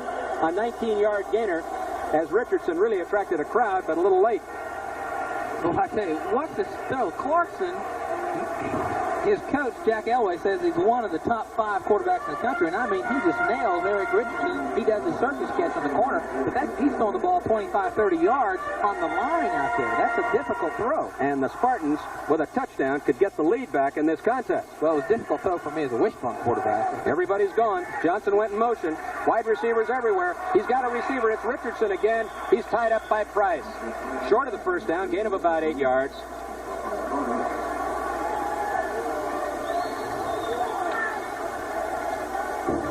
This is what they're trying to take advantage of. There's Richardson coming inside. He thought, maybe Clarkson thought for a minute he might pick up a linebacker, but the safety came and got him and made the coverage. But they're always looking for who's got it. They're trying to get a mismatch. Get a linebacker on a fast back or receiver. Get an advantage. Jack Elway, what a football coach he is. Richardson split wide to the right. Taylor inside him in a slot. Kearse in a short slot. And timeout called by San Jose. Well, the Spartans want to be sure of what they're doing. They want to try to go ahead. 24-21 Cardinal. We'll be back.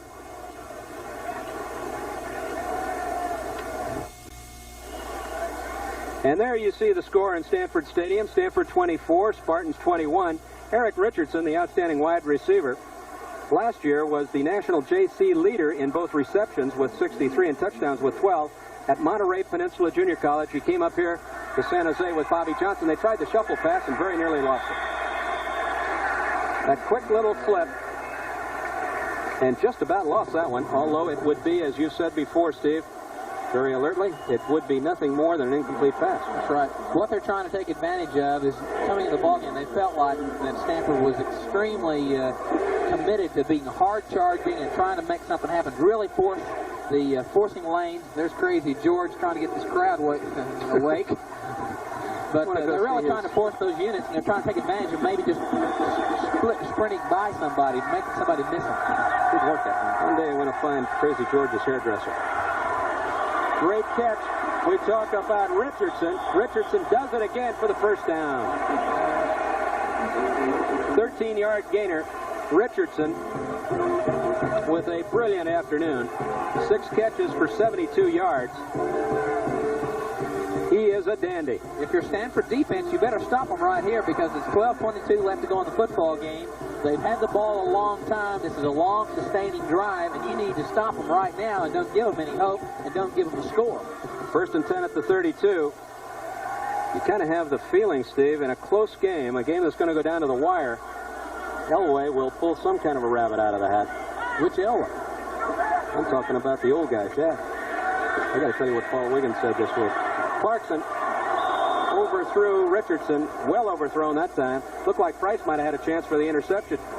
You know, Paul Wiggins during the week came up with a great comment on Elway's. Somebody said, "Aren't you going to be glad when this is over?" And he says, "Yeah, I really will." Then he thought for a moment and he said, "You know, I'm not sure I will at all." He says, "I've still got the old guy to contend with, and the young guy will be gone." We don't want to say that disrespectfully about Jack Elway. He's not that old. He was a great assistant for Jim Sweeney up at Washington State for a number of years. Has a Washington background, coached at Grays Harbor. Coached at Cal State Northridge. Had a great record down there before he came up to San Jose State. Timeout called again. Cardinal up on top, 24-21. Stay with us.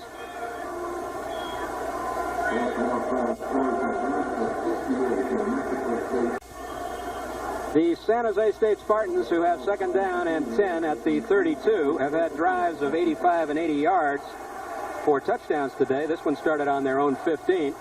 That's in the same range. They've had pretty good luck from that distance. Clarkson, second and 10, looking for a receiver. He's got pressure. Little mix-up on the pattern that time as Eric Price bumped Richardson. No call. Clarkson was decked. Let's take a look at Richardson and see what happened in a collision with Eric Price. Richardson, number 19, watch him go down the field. He's going to come a little bit in, he's going to jag back out, backside. I don't think it was so much his fault, Richardson's fault, as it was the pressure that Varys, number 80, the outside linebacker, put on young Steve Clarkson. Good call, Steve. 5 for 10 in third down conversions for the Spartans as they come up in a 3rd and 10 situation. Ball still at the 32. 2 wide receivers left. Clarkson once again. He's got a receiver. He's got a first down. He might have 6. The Spartans lead it.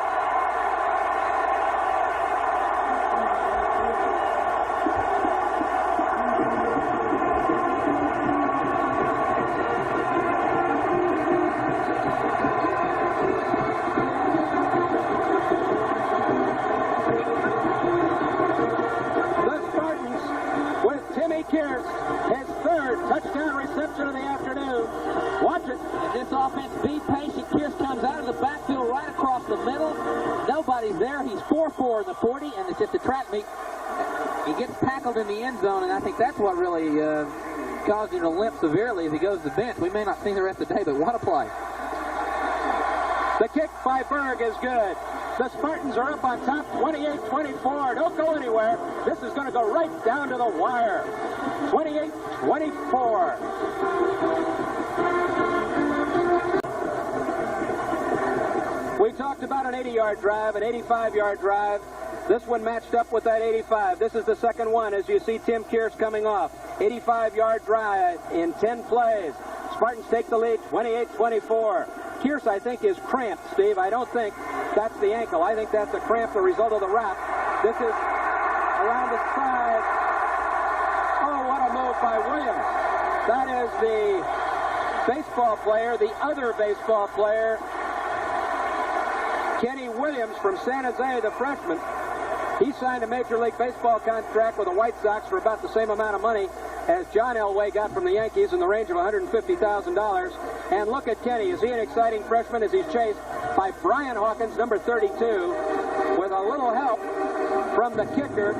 That is Berg coming over to help out. San Jose State last week had problems against Oregon in that same situation in the kicking game. Made some mistakes. Elway. This is when Elway is at his best, when he has to try to get ahead. He kicks it out to Vincent White. Vincent, short of the first down, gets it up to the 45-yard line. There is Kearse.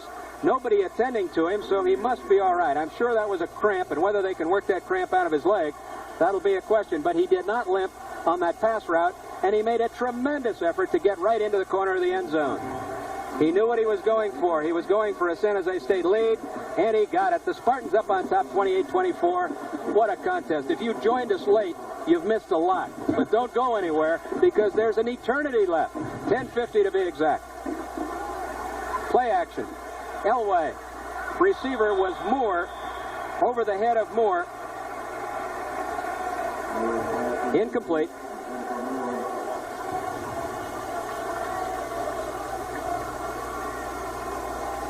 Well, we have just a moment, and this is such a hectic ball game.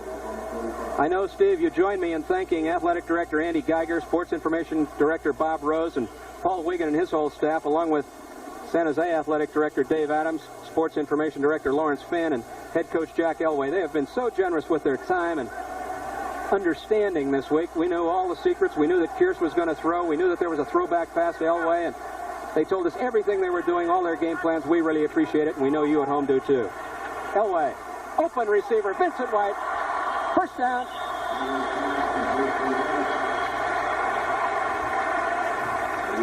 Woodburn dropping back off into pass coverage. And, of course, this is where you create a problem. Virginia over James Madison, or James Madison over Virginia. How about that one? 21-17. Wonder how my old pal Ken Willard feels about that. Kenny, longtime performer for the 49ers from the University of Virginia. Georgia Tech over the Citadel. Scores and highlights after the game, so don't go away. We know you're not going to. Elway, Vincent White, jammed at the line of scrimmage. Green was there. Bobby Grant was there. Kenny Thomas also coming up. Thomas, a great corner and a great pass defender. He's also a great run defender, Steve. This is a situation late in the fourth quarter where both teams really stamina and just bearing down mentally and not making mental breakdowns or mental mistakes is really important in the ball game. Just how physically fit you are to play in this ball game in the latter part of the game and think and react. 2nd and 10 at the 35. This is Harry. He's going to throw. There's the throwback pass we told you about. This is Elway. Look at the move. He's got a chance. John Elway to the 12. A fumble.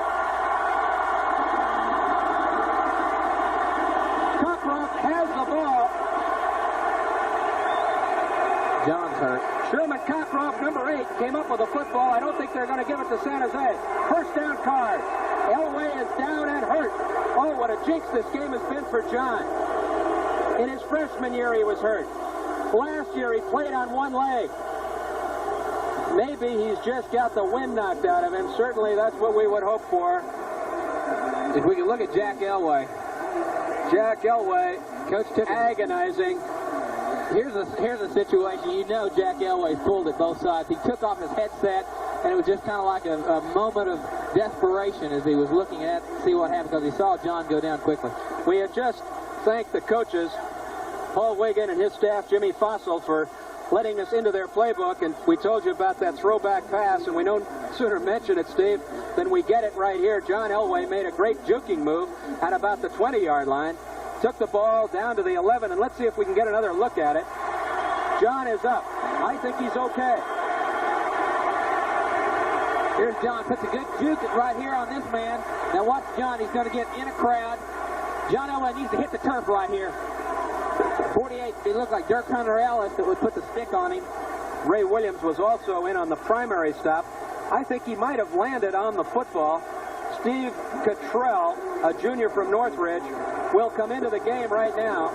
And Cottrell, there's Tracy George. He doesn't like any part of that. Cottrell, boy, I wouldn't want to beat him anywhere, is an outstanding quarterback. Cottrell was 26 for 42 for 390 yards a year ago. Lots of talent here. He's got his man, Vincent White, inside the 10, inside the 5.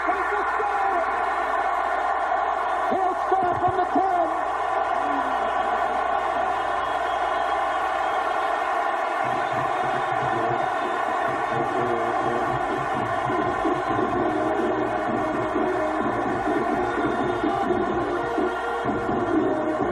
What a compliment to the Stanford offensive football team to be able to bring Cottrell in, the second-team quarterback, and on the first play with everybody booing from San Jose State, and watch him complete a pass to Vincent White the touchdown. There's young Vincent. Steve, you said it a long time ago, whoever has the ball last is going to win this one, it looks like. Harmon to kick. It's good. 31 the Cardinals, 28 the Spartans.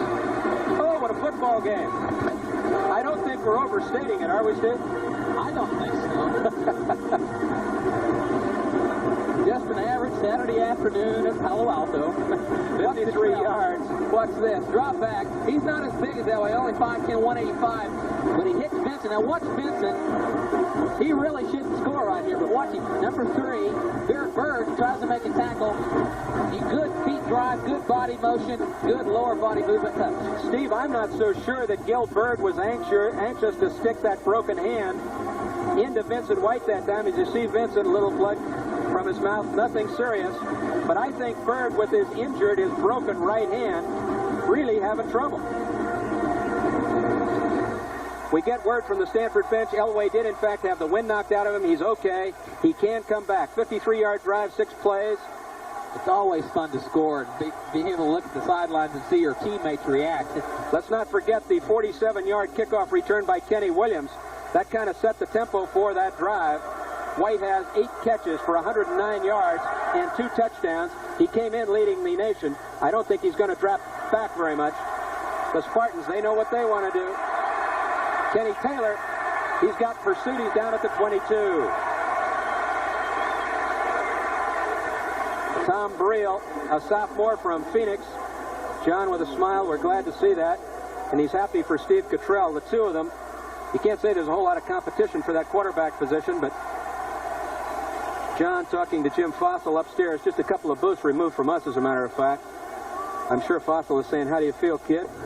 John gives you the answer right there with that big smile. John was afraid of his 2 sisters. His older sister is married to Jimmy Walsh, who's a coach on Jack Elway's staff. He says, I know I lost her. I got worried when I lost my twin sister, Bobby Johnson. And Janet Elway, what a lovely lady.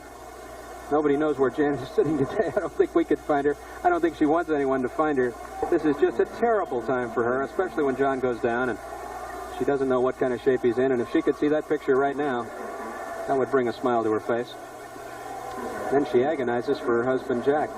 22 of 34 for 330, exactly almost to the yard, only 3 removed from what he had last week against Purdue. But he'll be back. Oh, that San Jose pass offense, do they keep your attention? You don't want to stray for a minute.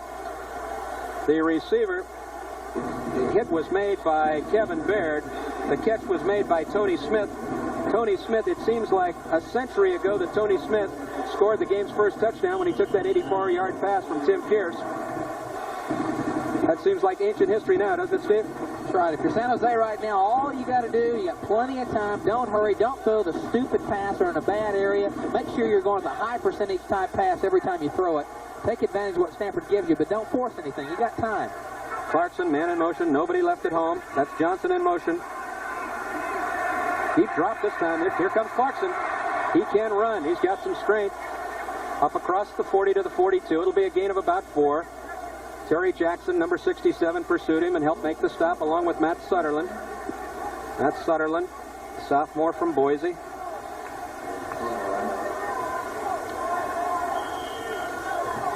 Smith has caught 3 passes, 2 rather, for 97 yards. One, of course, was that 84-yard TD. 7:27 remaining. You see it right there. 31-28. Stanford up on top of the Spartans in a real thriller. Pierce is back in the game in the slot position. Clarkson, lots of traffic. Can't get any room. He's chased down, gets up across the 45, possibly to the 46, where it will be 3rd down and about 2 for the first down.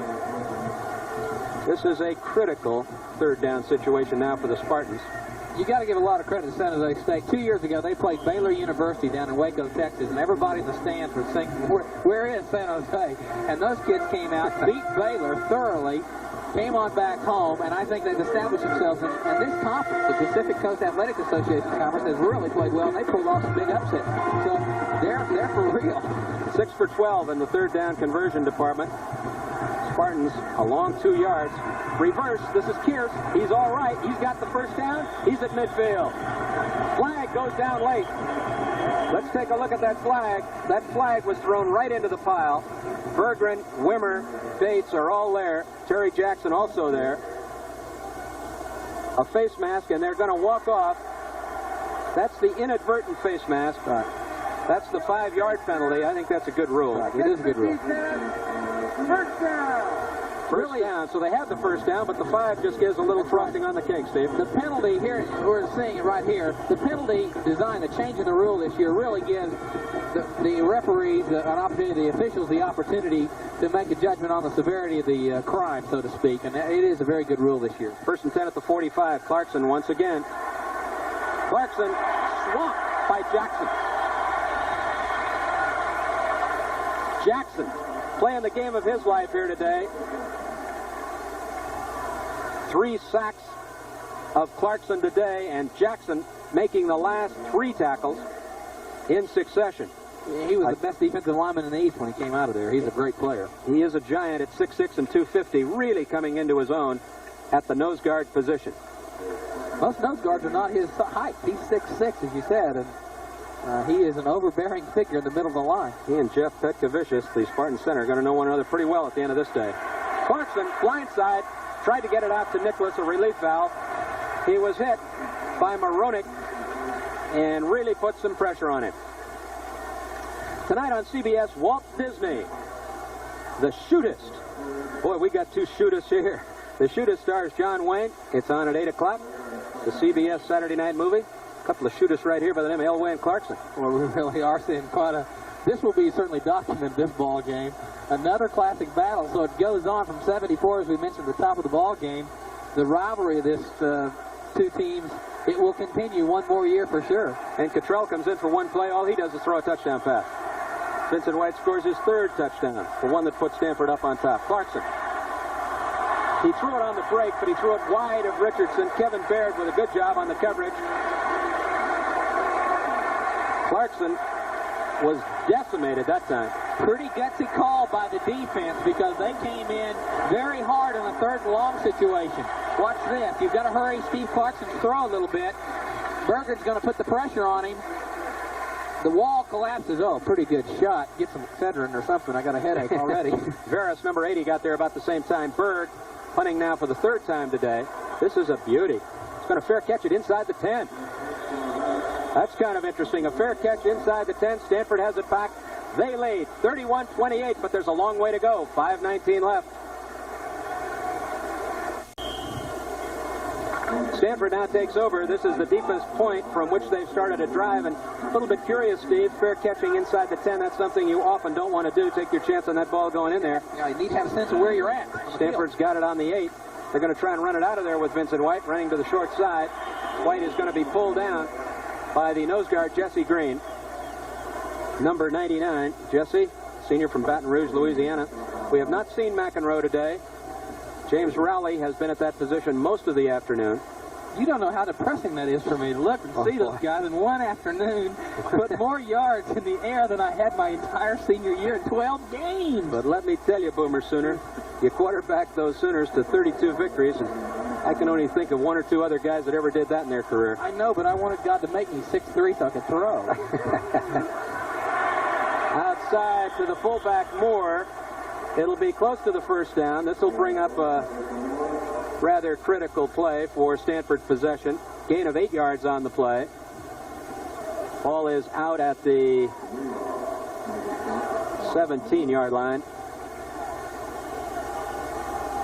And it'll be 3rd and 2 or 3, depending on where they ultimately put it. Stanford is 5 for 12 in the third down conversion department. Spartans trying desperately to hold here. Would Elway dare put the ball up in the air? What do you think? Not this time. Oh, a fumble. Spartans have it in the air. The Spartans have it in the air. Hunter Ellis came up with the ball in the air. I do believe that he got it in the air. I don't think the ball even bounced. Oh, the crowd going crazy.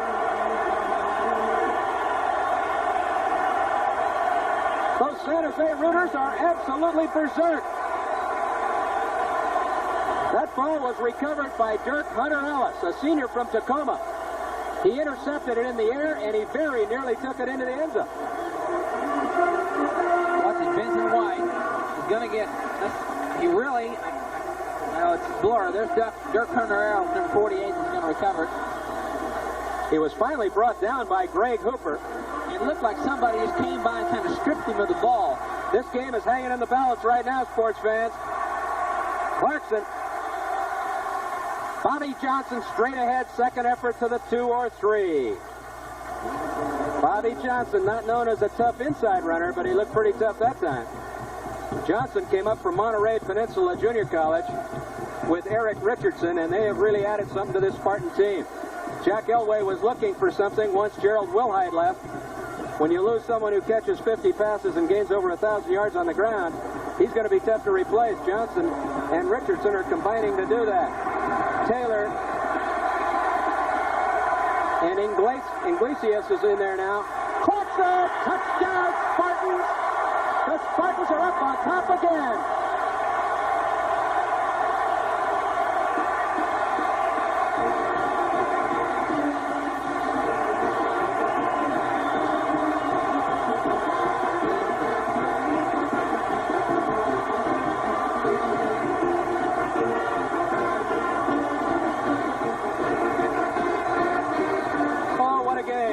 I think they'll be talking about this one for years.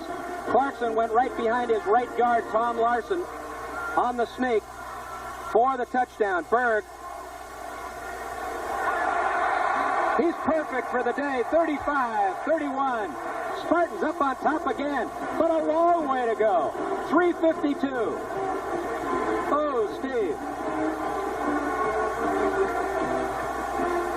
Tom Larson, number 65, the right guard, really helped seal it off. Also the center. Clarkson's able to just walk right on in for the touchdown. Let's see if we can see it from a different angle maybe right here. Watch him. He's just going to read off the guard, go right off the backside of Larson, and nobody's there. They're thinking outside. They're afraid that they're going to put something on the outside in the pass or possibly a pitch play or trap. They're thinking outside, and Clarkson goes in the middle. I think Jack Elway just outguessed him. Matt Soderlund, the offside linebacker, took a shot at Clarkson, but that was way too late. They didn't have Larson covered. They didn't have him mirrored at the line of scrimmage. Clarkson just walked it in. But I'll tell you what, 3:52 is a long, long time for John Elway. What a tough turnover for Vincent White and Stanford. Deep in their territory, you got to think, protect the ball, don't make mistakes. That's what the coaches are trying to stress to the players. Don't do anything silly. Hang on to the ball, protect it, and they turn it over. That's frustrating, obviously. Now it's the test of Stanford, John Elway, and everybody. Come back. They're probably not going to get great field position here and try to make something happen. They got plenty of time. And don't forget that the very alert fumble recovery by Dirk Hunter Ellis, a senior from Tacoma, set that one up. Berg comes forward. Williams is deep. He will not return this one. So, Elway at the 20-yard line. 3:52 remaining. And I'll tell you, when you get the lead in this game, Steve, you don't want too much time on the clock. That's right. The problem is you don't want to score too quickly either, because Stanford has the ability to go 80 yards rather quickly, and you do not want to get the score and give it back to them. If you can, sustain it, eat up a lot of the clock, and get the ball on the other end of the field if you're going to turn it over at all. I got a great statistic for you in a minute. Elway coming out of the shotgun. They got White split wide left, Harry in the slot. Trying to find Harry. He's looking for Harry. He fell down. He's got an alternate receiver. It's White. White with a great catch. Unbelievable catch by White.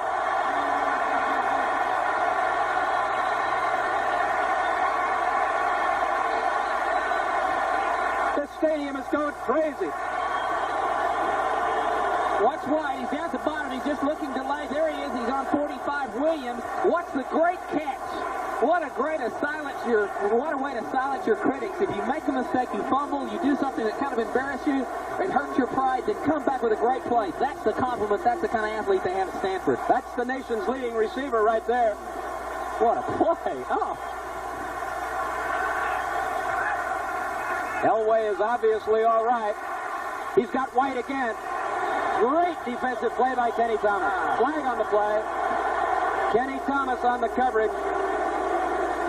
When San Jose scored moments ago, that was the third time today that they had scored in less than 1 minute. The first touchdown came. Personal foul, defense. Uh-oh. Tough penalty. Automatic first down is right. Jack Gatto, the referee. Let's take a look and see if we can pick this up. Boy, the game today is, you got to keep your poise. It's so hard for a youngster to keep his poise early ball game. Let's watch this. It looks like a spear, a late hit. It ought to come from the left part of your screen there. Where is it? Not there yet. I think it was that player coming in from the right side, Steve. The first touchdown San Jose scored was 45 seconds. Then they had this last one of 39 seconds, and they had one of 12 seconds. So when they've done it quickly and explosively. Keep your poise, everybody. 26-yard line, 1st and 10. Elway, shotgun. Looking for Tolliver. He's got Harry wide open. He missed it. Too much pressure.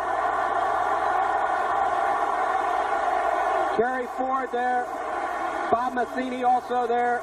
Tuli Enuu. Jack Elway. saying, okay, guys, we need a little bit more of that. Here's John. This time they do have a blitz on, but they picked up the linebackers that were blitzing. What's this? John Elway's going to get the pressure. Anuhu there makes the tackle by that. It's going to be second and long. We'll be right back.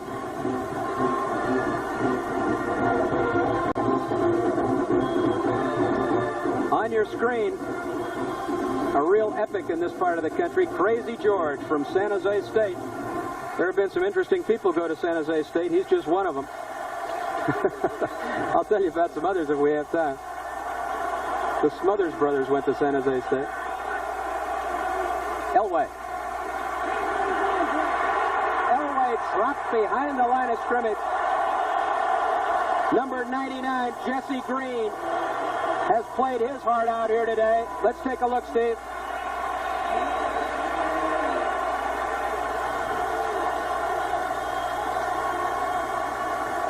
There's Harry, number 10. He gets pushed and shoved a little bit outside, which is all fair and legal. That caused the tempo a little bit. Of course, John got a lot of pressure. Jesse Green, quickness is his key at the nose guard position. And really, he's been double-teamed most of the day, but that time he got some pressure on John Elway and made the tackle. Fifth sack on Elway. Ball is at the 43-yard line. It is 3rd and 27. No field goal from this part of the field. Elway. Too much time.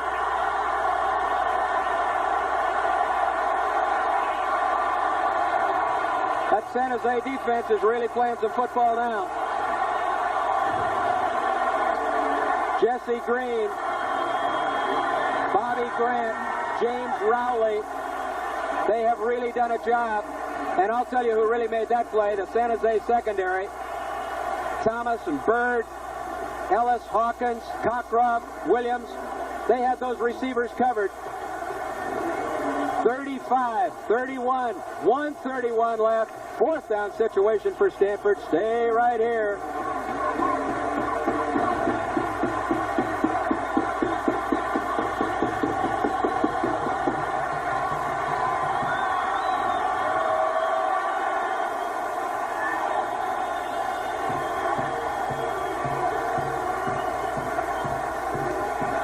We are still here. We have not gone anywhere. We are just stunned, that's all. 1:31, a long way from being over. One of the things that you've got to think right now that they're going over in their mind, it's 4th and a mile. Well, and another thing you've got to think about, Steve, no timeouts left for Stanford. Remember, they used those timeouts early. San Jose has 1 left. They don't want any timeouts. They want that clock to motor. 1:31 left. This is a difficult call, obviously, because you hate to turn the ball over, but I wonder, really, if you don't gain a little bit of advantage, there's two sides. One, you're afraid to give it to San Jose State. They've moved the ball well. That's for granted. The other thing is you punt them and keep them deep and maybe hope your defense makes a big play, because these are impossible odds right here you're working with on 4th and long. So possibility is you're going to turn the ball over to them deep in your own territory, at least at midfield, where you have a chance to pin them back deep and at least hope for something to happen. They held them up again. The clock kind of messed up. 4th down and 35 yards to go. What kind of a do-or-die situation? Well, the odds on a 4th and 35. For the average guy, not so good, with Elway at the controls. And what does this do? What does this loss do, going back to our story and the way we started today? What does a loss here do to John Elway's Heisman Trophy chances? We'll get to that in a moment as they start the clock. Throw it deep and let them intercept it deep. Play action. Elway, everybody covered. He's got trouble. He's going to scramble. Boy, they've got a lot of defensive backs back there. Elway not over the line of scrimmage. Elway is still alive. He's back. He was over the line of scrimmage. I think he went backward. And he is finally slumped. I thought he crossed the line of scrimmage. Number 97, LaCarter Washington. Number 49, Bobby Grant. Number 90, James Rowley. And the question now, after after the 7th sack of Elway, can Jack Elway and his Spartans chew up 1 minute and 23 seconds on the clock? You have to say they can do that. San Jose State has never, I repeat, never defeated Stanford twice in a row. They have only won 5 games in the 38 games that have been played since the year 1900. They are on the threshold of winning their 2nd consecutive game right here over the Cardinal in Stanford Stadium.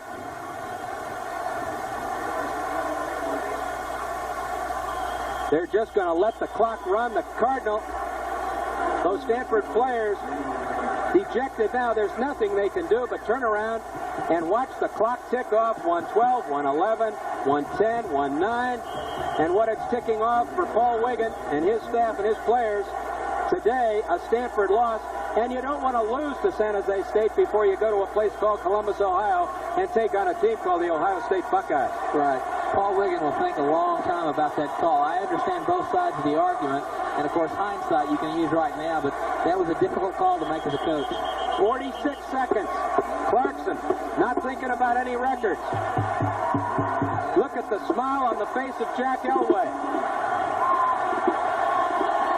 And look at the contrasting expression on the face of Paul Wiggin. These San Jose players are ecstatic. The San Jose rooting section, thousands of them, all on their feet. Coach Jack Elway. Is he our nomination for Coach of the Year 2 games into the season? It's ticking down. There will not be another play. 10 seconds. 7. Paul Wiggin dejected across the way. Jack Elway ecstatic on this side of the field. It's over. Twice in a row. San Jose over Stanford, and we have seen a whale of a football game.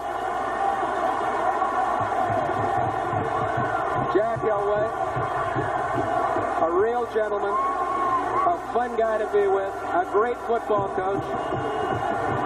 There has been so much pride and love and respect shared by Jack and his son John, and the way they've handled all the media hype and all the attention has been a real inspiration for all of us who have been close to them. Heads held high. And he'll seek out his son John, you can be sure of that.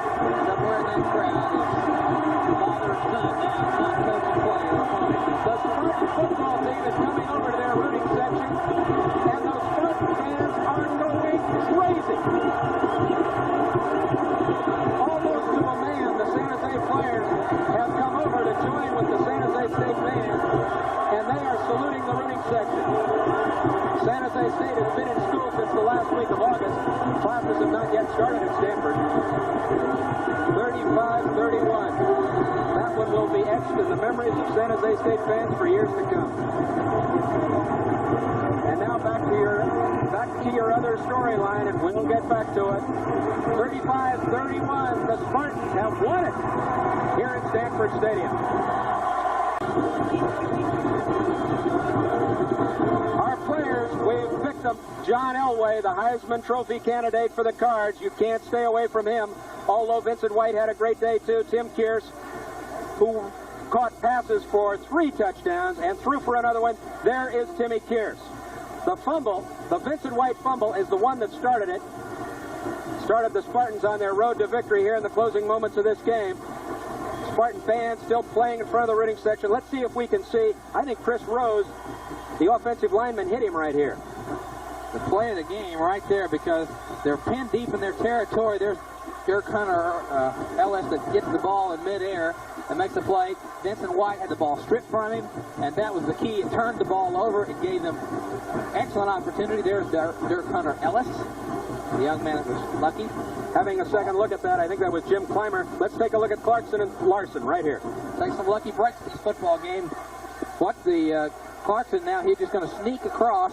The good block inside by Larson, and all Steve Clarkson has to do is just jump in the end zone and the touchdown.